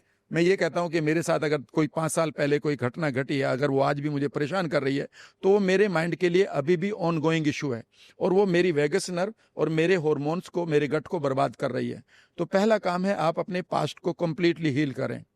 दूसरा, आप देखेंगे आपके पास कहीं फ्यूचर की एंग्जाइटी तो नहीं है, जो 21st सेंचुरी में सबसे ज्यादा आई है। तीसरा, ऐसा तो नहीं कि आप अपनी बेकार की डिस्टोर्टेड या थकी हुई सेल्फ इमेज के साथ जी रहे हैं। आपके पास कोई फोबिया तो नहीं है, पहले नहीं थे ये, ठीक है ना? आपके अगर पास पहले थे भी तो सर बहुत लिमिटेड थे। अब तो हर चीज का फोबिया है, स्टेज पर आने का फोबिया, पानी का फोबिया, जर्म्स का फोबिया, कुछ लिफ्ट का खाने को फोबिया लेकर है। लिफ्ट में आने का, हाइट का फोबिया, अब तो हर चीज का फोबिया है। तो आपके पास कोई फोबिया नहीं होना चाहिए। तो माइंड को आप फ्री करें, कोई ट्रिगर नहीं होना आपके पास होना चाहिए कि फला आदमी का नाम सुनते ही, आवाज सुनते ही, किसी खाने को देखते ही आप परेशान हो गए, यानी कि your body is reactive zone 24/7। ये तो पहला काम हो गया माइंड का। दूसरा काम करें कि आप इमीडिएटली कुछ चीजों को अगले 2-3 महीने के लिए छोड़ दें और कुछ चीजों को खाएं। खाने के लिए आप बढ़िया तरीके से प्रोबायोटिक ले लें, और ये इनमें से आप अपने घर पर भी बनाएं, और कुछ एक आप मार्केट से भी ले सकते हैं। हमारे पास बहुत अच्छी अब प्रोबायोटिक के कॉम्बिनेशंस अवेलेबल हैं। आपका जवाब सवाल होगा कौन सा, मैं ये नहीं कहूँगा, मैं ये कहूँगा कि बहुत अवेलेबल है और उनमें डाइवर्सिटी देखें। कई बार ये ले लिए, कई बार ये ले लिए, फूड की तरह काम कर रहे हैं। इनमें से थोड़े से हमारी गट में आगे जाते हैं, क्योंकि अधिकांश हमारे पेट में मर जाते हैं क्योंकि वहाँ पर एसिडिक मीडियम होता है। फिर भी काफ़ी आगे चले जाते हैं, उससे हमारी डाइवर्सिटी बढ़ना शुरू हो जाती है। प्रीबायोटिक खूब खाएं, फाइबर खूब खाएं, ये 2 काम करें।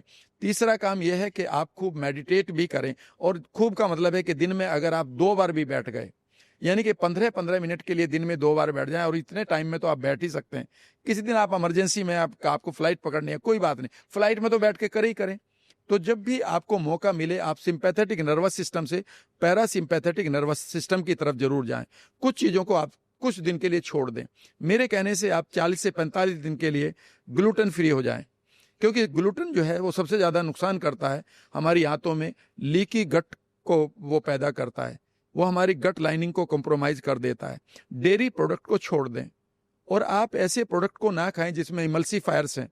इमल्सीफायर्स वो होते हैं जो दो प्रोडक्ट को मिलाने में काम करते हैं। पानी और तेल आपस में नहीं मिलते, लेकिन इमल्सीफायर डालेंगे तो वो मोम बन जाएगा, ऐसा लगेगा दोनों मिल चुके हैं। और ये इमल्सीफायर्स बेसिकली हमारी सॉसेज में है, आइसक्रीम में है जो बाहर मिलती है। इनको थोड़े दिन के लिए छोड़ें, क्योंकि अगर इमल्सीफायर आप खा रहे हैं तो आपकी गट की लाइनिंग टूट चुकी है, पंचर हो चुके हैं, वहाँ आपके बहुत सारे एंडोटॉक्सिन्स जा रहे हैं।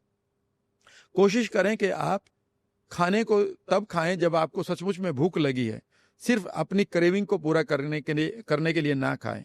कोशिश करें कि आप फाइबर को जब खा रहे हो तो आप इस तरह से खाएं कि आपका जो बेकार का गट बैक्टीरिया वो ना बढ़े।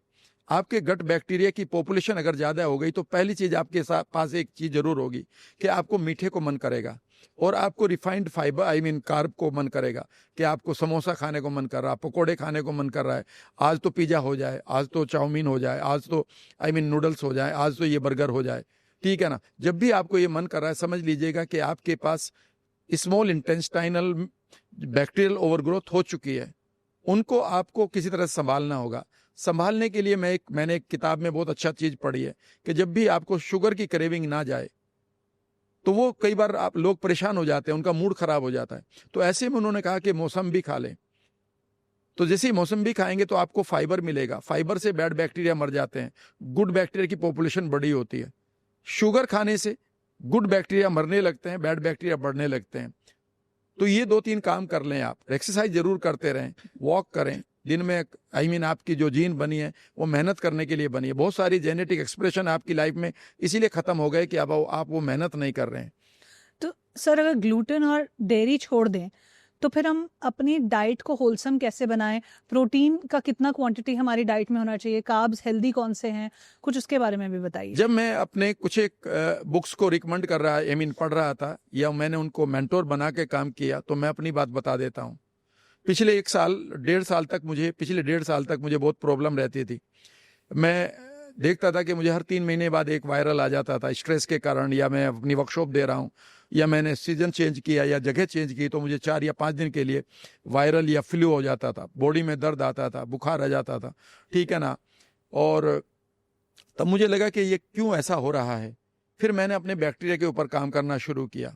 बैक्टीरिया पर मैंने सबसे पहले एक चीज़ पाई कि सबसे ज़्यादा बैक्टीरिया की पॉपुलेशन हमारी एक होनी चाहिए हमारी स्किन के ऊपर, जहाँ पर हमारे पास 10 ट्रिलियन बैक्टीरिया हमारी स्किन के ऊपर होने चाहिए, जो हमारे रिश्तों को बनाते हैं, जिनको हम फिरोमोन कहते हैं। यानी कि अगर किसी आदमी ने मैं यहाँ पर बैठा हूँ और दूसरे आदमी ने अगर कोई डियो नहीं लगा हुआ है, तो मेरी और उनकी इंटेंशन क्या है ये हम पहचान जाते हैं। ये मैं नहीं कह रहा हूँ, फिरोमोन्स के बारे में कभी पढ़िएगा। जो एक बर्न यूनिवर्सिटी ने एक एक्सपीरियंस किया है कि जब आप साबुन नहीं लगाते और आपके बैक्टीरिया बड़े अच्छी तरह से डेवलप हो जाते हैं, तो आप लाइक माइंडेड लोगों को अट्रैक्ट करना शुरू कर देते हैं। एक्चुअली मैंने भी इसमें एक स्टडी पढ़ी थी सर कि ह्यूमंस में जो है फेरोमोन्स ऑब्वियसली अट्रैक्शन का भी एक मेजर रोल प्ले करते हैं। किसी की खुशबू आपको कैसी लगती है, उनके पास आने से, फिजिकल इंटीमेसी में भी फेरोमोन्स का एक बहुत इंपॉर्टेंट रोल है। लेकिन हम क्योंकि आज इतने डिस्ट्रैक्टेड स्पेस में हैं और इतने क्रॉनिक स्ट्रेस में है कि हम वो उसको ना सेंस करना बंद कर दिया है। लेकिन वही एनिमल किंगडम में देखो तो पूरा मैजिक ही फेरोमोन्स की वजह से होता है। पूरा मैजिक, पूरी उनकी रिलेशनशिप भी pheromone, everything is pheromones only. तो वो जो चीज हम इतना अंडरमाइन करते हैं ह्यूमन लेवल पर, वो इंटेलिजेंस एनिमल किंगडम में वही यूज हो रही है, और उसी की वजह से they are doing everything, right from खाना, हंटिंग, किसके साथ रिलेशनशिप में आएंगे, प्रोक्रिएट करना, नेक्स्ट जनरेशन को लाना, everything is dependent on pheromones only. इसमें एक एक्सपीरियंस है, मैं बताऊंगा कि मैं किस तरह से होलसम फूड लेता हूँ, लेकिन मैं एक एक्सपीरियंस बताता हूँ, बहुत अच्छा लगेगा सभी लोगों को। बर्न यूनिवर्सिटी में एक एक्सपेरिमेंट किया गया। उन्होंने हॉस्टल के कुछ एक बॉयज़ को और गर्ल्स को लिया जो डिफरेंट हॉस्टल में रहते थे, और गर्ल्स को टी-शर्ट दी गई उन बॉयज़ की जो उन्होंने रात को अपनी पहनी थी सोते हुए, और उनसे कहा कि इसको स्मेल करो और बताओ कि इसमें किसको तुम लाइक कर रही हो। तो उन्होंने कहा इसमें तो कुछ नहीं, इसमें तो ज़्यादा पसीने की खुशबू आ रही है। उन्होंने कहा फिर भी चूज़ करो, और उन्होंने कोई भी कि जी मैं इसको लाइक करूंगी, मैं इसको लाइक करूंगी, मैं सबने लाइक किया। और वहाँ से एक मैजिकल एक्सपेरिमेंट हुआ, और वो ये था कि जिन लड़कियों ने उन लड़कों की टी-शर्ट को लाइक किया, उनका एक मैजिकल रिलेशनशिप पाया गया। वो ये था कि इनकी इम्यूनिटी में जो कमी थी वह उस लड़के में इम्यूनिटी को चेक किया गया तो वो कमी पूरी कर रही थी। यानी कि इनकी स्मेल ने, इनकी इंस्टिंक्ट ने, इनकी गट इंस्टिंक्ट ने ये बताया है कि अगर ये मेरे बच्चे का फादर बनेगा तो मेरे बच्चे में कंप्लीट इम्यूनिटी होगी। That was the magic. लेकिन वहां पर कुछ लड़कियों का गट बैक्टीरिया खराब हो चुका था जिन्होंने कॉन्ट्रासेप्टिव्स लिए हुए थे, और जब उनकी टी शर्ट को पाया गया तो पाया गया कि there choices were very bad, they were not choosing the right person. That was the popular experiment of burn university. मतलब आप कैसा पार्टनर चूज करते हो ये भी आपका गट बैक्टीरिया डिसाइड करता है? Gut bacteria and skin bacteria दोनों एक ही हैं। गट बैक्टीरिया हमारे बेसिकली ऑक्सीजन को में नहीं जिंदा रहते, यहाँ के हमारे ऑक्सीजन में भी जिंदा रहते हैं। तो जब मैंने इन बैक्टीरिया को बचाना शुरू किया तो मैं आपको बताना चाहता हूँ शोभा, मैंने करीब 2024 यानी कि अब तक करीब समझ लीजिएगा 16 महीने हो चुके हैं, मैंने साबुन का इस्तेमाल नहीं किया। कई बार लोग पूछते हैं फिर क्या इस्तेमाल करते हो, तो मैं मुल्तानी मिट्टी इस्तेमाल करता हूँ, या फिर मैं यूज करता हूँ सी सोल्ट डालकर पहले कपड़ा उससे अच्छी तरह रगड़ लेता हूँ। मैं कोई केमिकल यूज नहीं करता हूँ। इतनी सी बात है कि कई लोग कहते हैं कि बाल, ऑफ कोर्स मेरे कुछ एक बाल ग्रे हो चुके हैं साइड में, वो मुझे अपने प्रोफेशन के लिए थोड़ा सा ब्लैक करने पड़ते हैं, लेकिन मैं कोई वो नहीं लगाता हूँ, क्या कहते हैं, शैम्पू भी ज़्यादा नहीं लगाता हूँ, थोड़ा सा लगाता हूँ 1 महीने में एक बार, जैसे धूल वूल कहीं है तो ठीक है ना, और ना ही मैं कोई डिओ लगाता हूँ। उसके बाद मैं अभी 10 दिन के लिए आउट ऑफ होम रहा हूँ, और 10 दिन में मैं जिस जगह पर रहा हूँ वो मेरा फ्लैट है मुंबई में। वहाँ पर किचन है, वहाँ पर मेरा आप कह सकते हैं कि हेल्पर भी है, लेकिन 10 दिनों में मैंने एक भी टाइम बर्नर को ऑन नहीं किया, और एक भी टाइम पर मैं किसी होटल में खाना नहीं खाने गया। सही बात तो यह है कि मैं 8 किलोमीटर जुहू बीच पर घूमता हूँ, सुबह भी और शाम को भी 8 किलोमीटर सुबह और शाम को 8, और 1.5 घंटा मैं वहाँ डांस भी करता हूँ लोगों के साथ। वहाँ एक ग्रुप चलता है जिन्होंने मुझे पहचान लिया, और मेरी वहाँ पर लेक्चर भी होने लगे। मैं बताता हूँ क्या खाता हूँ। मेरे पास होते हैं मूंग के स्प्राउट्स, मेरे पास होते हैं चने के स्प्राउट्स, मेरे पास होते हैं मेथी के स्प्राउट, मेरे पास उस टाइम होते हैं मूंगफली, पीनट के स्प्राउट। सब लोगों को वो कई बार पीनट कर देती है कुछ लोगों के। मेरे पास होता है भीगा हुआ बादाम, थोड़े से भीगे हुए अखरोट, भीगे हुए वो पिस्ते जिनमें नमक नहीं होता। मेरे पास होती है भीगा हुआ चिया सीड, मेरे पास होता है भीगा हुआ फ्लैक्स सीड, मेरे पास होती है भीगे हुए पंपकिन सीड, ठीक है ना। उसके बाद मेरे पास होती है वहाँ पर शिमला मिर्च लाल और पीली, जिसमें मुझे सबसे ज़्यादा एंटीऑक्सीडेंट मिल जाते हैं। वहाँ पर मेरे पास ब्रोकली होती है, ठीक है ना। उसके बाद थोड़ी सी प्याज भी होती है। ये सब मैं अपने आप तैयार कर लेता हूँ, या मेरा हेल्पर तैयार कर देता है। और उसके बाद उसके ऊपर मैं बढ़िया तरीके से एक्स्ट्रा वर्जिन ऑलिव ऑयल के 4-6 चम्मच डालता हूँ, और उसे अच्छी तरह मिक्स करता हूँ। अगर मुझे जरूरत पड़ती है तो काला नमक या सी सोल्ट हल्का डाल लेता हूँ, और ये मेरे लिए पूरा फूड बन जाता है। अब मुझे ये याद नहीं रहता है कि इसके अलावा मुझे कुछ खाना है क्या। थोड़े बहुत फ्रूट ले लेता हूँ। अब मैं अपने काम पर निकल जाता हूँ। जब भी मन करता है अपने बैग में से निकाला, 2 चम्मच खा लिया। अब मुझे इसमें प्रोटीन भी मिल रही है, इसमें मुझे इतना फाइबर मिल गया है, इसमें मुझे गुड फैट मिल गया है, और मुझे एंटीऑक्सीडेंट्स भी मिल गए, एंटीऑक्सीडेंट मिल गए हैं, ठीक है ना। और मैंने पूरी लिस्ट बना रखी है कि मैंने इतना ये इसमें डाला नहीं डाला। हाँ, शीश में तिल डालता हूँ, दोनों तरह के तिल डालता हूँ उसमें, कि सफेद वाले भी और काले वाले भी। उसमें एक चीज और डालता हूँ जो मेरी मदर मुझे खिलाया करती थी।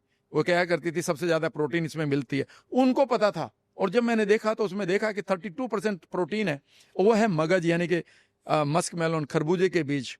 ये सब चीजें अवेलेबल है आपके लिए। और मेरे लिए तो ऐसा लगता है कि उसके बाद मैं खूब दौड़ भी लगाता हूँ। ना मुझे ऐसी जरूरत पड़ती है कि अब सुबह 4 बजे उठने के बाद कि मुझे नैप लेनी पड़ेगी। और मैं बहुत अच्छी तरह से पढ़ता हूँ, अच्छे डिसीजन होते हैं, ना सर में दर्द होता, ना एसिडिटी होती है। मुझे कई बार लगता है जब मैं घर पे होता तो मैं रागी की, चने की और जवार की रोटी खाता हूँ, बाकी घर का खाना। बेसिकली ये कुछ होलसम प्रैक्टिसेस हैं जो हमें अपने डाइटरी प्रिंसिपल में यूज करनी चाहिए, ताकि हमारा गट बैक्टीरिया और स्ट्रेंथन हो पाए और स्ट्रांग हो पाए। आप 3 महीने के लिए करके देख लीजिएगा, 45 डेज के लिए करके देख लीजिएगा। मैं आपसे कहता हूं कि हम रोजाना, मैं ये कहूंगा कि हम कई बार इस एक मोटिवेशनल स्टोरी को सुन चुके हैं कि एक बात जो है 35 साल की उम्र में एक डिसीजन लेता है कि या तो उसे मरना है क्योंकि इसकी चोंच, पंजे और पंख खराब हो चुके हैं, या फिर वो एक डिसीजन लेता है कि मुझे जिंदा रहना है। तो वो 180 दिन के लिए ऐसी जगह पर जाता है जहां उसे कोई अटैक ना करे।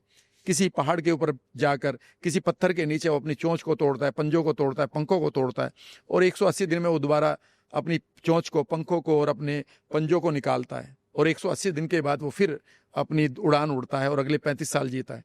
क्या हम अपनी लाइफ में एक बार ऐसा नहीं कर सकते? 1 साल के लिए खाना आपको सब कुछ है, पेट आपका खाली नहीं रहेगा, लेकिन आप अपने गट बैक्टीरिया को, आप अपने माइंड को तरोताजा कर लें ताकि आप फिर परिवार के लिए कमाएं, उनके लिए असेट बने, उनके लिए लाइबिलिटी ना बने।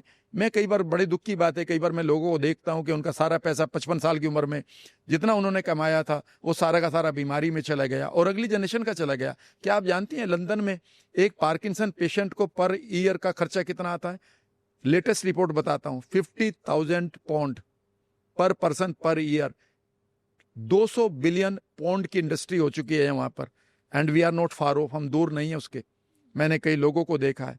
अभी जब मैं इस पॉडकास्ट को कर रहा हूँ, एग्जैक्टली गुड़गांव का एक लड़का मुझे मिला, age 37 in Rishikesh, and he, उन्होंने ऐसे हाथ कांप रहे हैं। मैंने कहा ये क्या करा के? मुझे ये बताया गया कि पार्किंसन हो गई। मैंने कहा व्हाट इज योर एज? उसने कहा 37। एंड आई सेड ये तुम क्या कर रहे हो? What will happen after 2 years, 5 years, 10 years? You will become the liability for rest of the life अगर आप और 60 साल जी गए तो। So my saying to is very simple. हम ये नहीं कह सकते कि पहले क्या खाया करते थे, पहले क्या खाया करते थे, पहले लोग ऐसे थे, पहले लोगों के पास बैक्टीरिया थे, उनके पास, पहले लोगों के पास खाना था, अब आपके पास नहीं है। You have to be very cautious about it. तो इस पॉडकास्ट को जो लोग सुन रहे हैं, अगर वो कॉन्शियस चॉइसेस अपनी लाइफ में बनाएं, जो हमने बहुत सारे लेवल पे डिस्कस की हैं, हमने ब्रेन लेवल पर क्या करना चाहिए और क्या नहीं करना चाहिए वो डिस्कस किया है, गट लेवल पर क्या करना चाहिए और क्या नहीं करना चाहिए वो डिस्कस किया है, और इन दोनों को कनेक्ट करती है जो वेगस नर्व, उसका डिसरेगुलेशन, उसका रेगुलेशन, उसको स्टिमुलेट करने की प्रैक्टिसेस क्यों आउट ऑफ बैलेंस हो जाती है। राम सर, अगर इस पूरे टॉपिक में आपको लगता है कुछ रह गया है, कुछ और हमें बताना चाहिए जो इस पॉडकास्ट को सुन रहे हैं, तो आप वो कुछ आखिरी इनपुट्स भी मेरे साथ शेयर कीजिए। देखिए, मैंने इतने सारे पॉडकास्ट किए हैं और मैं अपनी यूट्यूब चैनल पर भी चीज़ों को डालता रहता हूँ। लोगों की एक रिक्वायरमेंट रहती है, वो आपसे भी आएगी कि सर हम क्या खाएं। और आपने एक चीज कहा है कि हम कई बार क्या छोड़ें, इस चीज पर रखिएगा।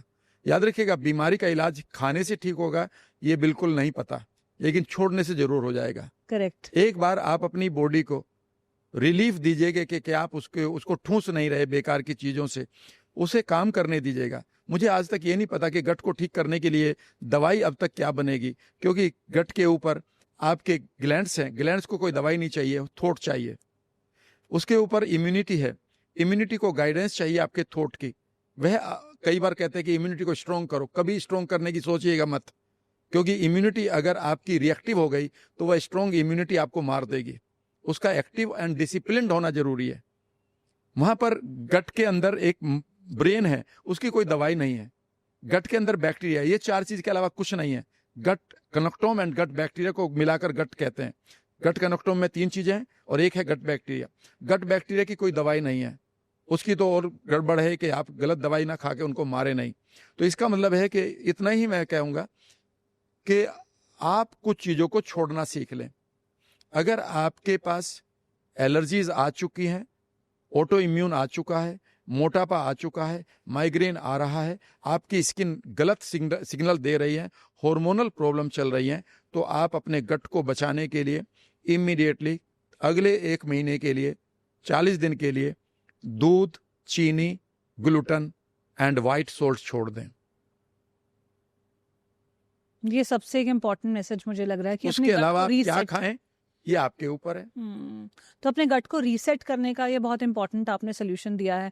गट हेल्थ के बारे में, गट माइक्रोबायोम के बारे में मैंने और भी कुछ 3-4 एपिसोड्स बनाए हैं, कुछ न्यूट्रिशनिस्ट से भी बात की है, कुछ मुझे कॉमन इनपुट्स नजर आ रहे हैं। तो बाकी लोग अगर वो देखना चाहते हैं वो भी देख सकते हैं, क्योंकि एक होलसम इन्फॉर्मेशन मिलने के बाद मुझे लगता है माइंड किसी तरह से ट्रिगर होना शुरू होता है। जो लोग इंटेंशनली सुनते हैं टाइम निकाल कर पॉडकास्ट को, फिर वो उस तरह के एक्शंस लेते हैं। मुझे तो इस बात का बिलीव है, इसीलिए मैं काम कर रही हूँ, हफ्ते दर हफ्ते जो कर रही हूँ, और इसीलिए आपको आज दूसरी बार भी बुलाया है कि आई एम वेरी होपफुल कि कुछ ना कुछ चेंज किसी ना किसी की लाइफ में इस कॉन्वर्जेशन के बाद डेफिनेटली आने वाला है। और इतने सारे इश्यूज जो हो रहे हैं मेंटल लेवल पे, हमें बहुत चीज़ें दिखाई दे रही है, डिसीजन नहीं ले पा रहे हैं, ब्रेन फॉग हो रहा है, एंजाइटी डिप्रेशन तो कॉमन प्रॉब्लम्स हैं ही, स्ट्रेस क्रॉनिक लेवल पर बहुत कुछ हो रहा है हमारे मेंटल स्फीयर में, और बहुत कुछ हो रहा है हमारे गट स्फीयर में।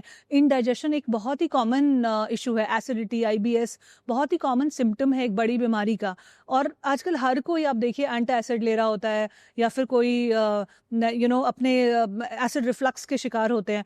तो दोनों लेवल पर बहुत सारे ऐसे प्रॉब्लम्स हैं जिनको रीसेट करने की ज़रूरत है, और आपने मैजिकल वो 4 चीज़ें बता दी जो नहीं खानी है, जिसके बाद आपका गट रीसेट होना शुरू हो जाएगा। एंड ऑफ कोर्स हमने डिटेल में वो चीज़ें भी बताई हैं जो खानी है, जिससे रीसेट होने का प्रोसेस और अच्छा हो सकता है। प्रीबायोटिक्स, प्रोबायोटिक्स की भी हमने कॉन्वर्जेशन को यहाँ पे इवॉल्व किया। राम सर, आई थिंक ये बहुत होलसम रही है कॉन्वर्जेशन, और अगर किसी को गट माइक्रोबायोम को, गट ब्रेन एक्सेस को अच्छे से समझना है, तो I think this is the only podcast they should watch, क्योंकि यहाँ पे काफ़ी कुछ आपने अपने एक्सपीरियंसेस से कवर किया है। जाते जाते एक आखिरी सवाल जो मैंने आपसे पिछली बार भी पूछा था, कि आपकी सक्सेस की डेफिनेशन क्या है? आप जो भी आप अपनी लाइफ में आज एक्शंस लेते हो, नहीं लेते हो, आप सक्सेस को कैसे देखते हो? मेरे लिए सक्सेस को, मैंने इसे बहुत गहराई तक कभी सोचा नहीं कि इसके लिए सक्सेस क्या है। मेरे लिए सक्सेस का मीनिंग शोभा ये है कि शायद मैं आपको समझा पाऊँ, वो ये है कि मैं कितना अलाइंड हूँ अपने पर्पज़ के साथ। उस पर्पज़ को जीने के लिए मुझे जो पहचान चाहिए मैं कितनी बना पा रहा हूँ, उस पहचान से मैं कहीं बाहर तो नहीं जा रहा हूँ तो क्या मैं लौट कर आ रहा हूँ। उस पहचान को जीने के लिए मेरे लिए क्या इम्पोर्टेंट है, क्या मैं उन स्टेप्स को, उस आनंद को जी रहा हूँ, और इन तीनों चीज़ों को ठीक करने के लिए मेरे क्या थॉट होने चाहिए, क्या मैं उन थॉट को ढूंढ चुका हूँ। यानी कि मेरे लिए अलाइनमेंट है purpose, identity, values and belief का। मेरा पर्पस है कि मैं कंट्रीब्यूट करूँ। कंट्रीब्यूट करने के लिए मुझे ग्रो करना पड़ेगा, और मैं कंट्रीब्यूट ऐसा तो नहीं है कि मेरे पास अरबों रुपए हैं तो मैं कंट्रीब्यूट कर सकता हूँ नॉलेज में। तो मैं रोजाना 4 से 6 घंटे पढ़ता हूँ, नोट्स बनाता हूँ। उसके बाद मेरी आइडेंटिटी यह है कि मैं एक चेंज मेकर हूँ, तभी मैं कंट्रीब्यूटर बनूंगा। मैं एक कंट्रीब्यूटर हूँ, मैं एक गाइड हूँ, मैं एक एंटरटेनर हूँ, मैं एक ह्यूमरस पर्सन भी हूँ, ठीक है ना। वो मैं अपनी आइडेंटिटी को जी रहा हूँ। ऑफ कोर्स मैं एक फार्मर भी हूँ, मैं किसान भी हूँ। वेस्टर्न यूपी का अपने गन्ने का पेमेंट भी लेने जाता हूँ अपने गाँव में, गेहूँ भी थ्रेशिंग करने जाता हूँ, ठीक है ना। उसके अलावा मेरे कुछ रोल्स हैं, मैं एक फादर भी हूँ, मैं एक हस्बैंड भी हूँ, मैं एक दोस्त भी हूँ, भाई भी हूँ, ठीक है ना। तो मैं उन रोल्स को भी पूरा कर रहा हूँ। मेरे लिए क्या इंपॉर्टेंट है, मुझे पता है कि मेरे लिए सुबह उठकर गर्म पानी पीना भी जरूरी, अच्छा है। तो मेरे लिए अच्छी किताबें भी पढ़ना जरूरी है। और मेरे क्या बिलीफ होने चाहिए इन चीज़ों को लेने के लिए। मैं इन सब चीज़ों को जब जीता हूँ तो वो मेरा जो मोमेंट बनता है वो मेरे लिए सक्सेस है। जिस दिन मैं इन मोमेंट को नहीं जीता हूँ उस दिन मेरे अंदर बेचैनी बढ़ जाती है, उस दिन मेरे अंदर एक डेस्परेशन आती है कि क्या आखिर छूट गया। तो जब भी मैं अपने फ्लो में जीता हूँ, जब भी मैं अब जोन में जीता हूँ, जो मैं अपने ग्रूव में जीता हूँ, वो मेरे लिए सक्सेस है। सर, सबसे अच्छी बात मुझे आपकी सक्सेस की डेफिनेशन में ये लगी कि आपने बहुत क्रिस्टल क्लियर तरीके से डिफरेंट एरियाज ऑफ लाइफ पे डीप रिफ्लेक्शन किया है, डीपली देखा है कि कहाँ पे क्या इंपॉर्टेंट है, और वो सेंस ऑफ क्लैरिटी आना एक बहुत ही अमेजिंग चीज़ है। और मुझे लगता है जो आप अपने गट ब्रेन हेल्थ का ध्यान रखते हो वहाँ से भी वो डिसीजन मेकिंग और क्लैरिटी आती है। So thank you for sharing about your success का mantra with us, and thank you for joining me on this podcast, Ram sir. Thank you very much. Thank you for watching today's podcast. अगर आपको हमारी कोशिश, हमारे podcast episodes अच्छे लगते हैं तो ज़रूर सब्सक्राइब कीजिए, बेल आइकन को प्रेस कीजिए ताकि आपके पास वीकली नोटिफिकेशंस आते रहें। इन कॉन्वर्जेशंस को अपने सभी ग्रुप्स में शेयर कीजिए ताकि और लोग भी इन कॉन्वर्जेशंस एंड पॉडकास्ट का फ़ायदा उठाकर अपनी लाइफ को बेस्ट डिज़ाइन कर सकें। अगर आपके पास कोई सजेशंस है हमारे लिए तो कमेंट सेक्शन में लिख के बताइए। अगर आप कोई गेस्ट को रिक्वेस्ट करना चाहते हैं तो वो भी आप कमेंट सेक्शन में लिख के बता सकते हैं। Thank you for watching today's podcast. I will see you in the next one.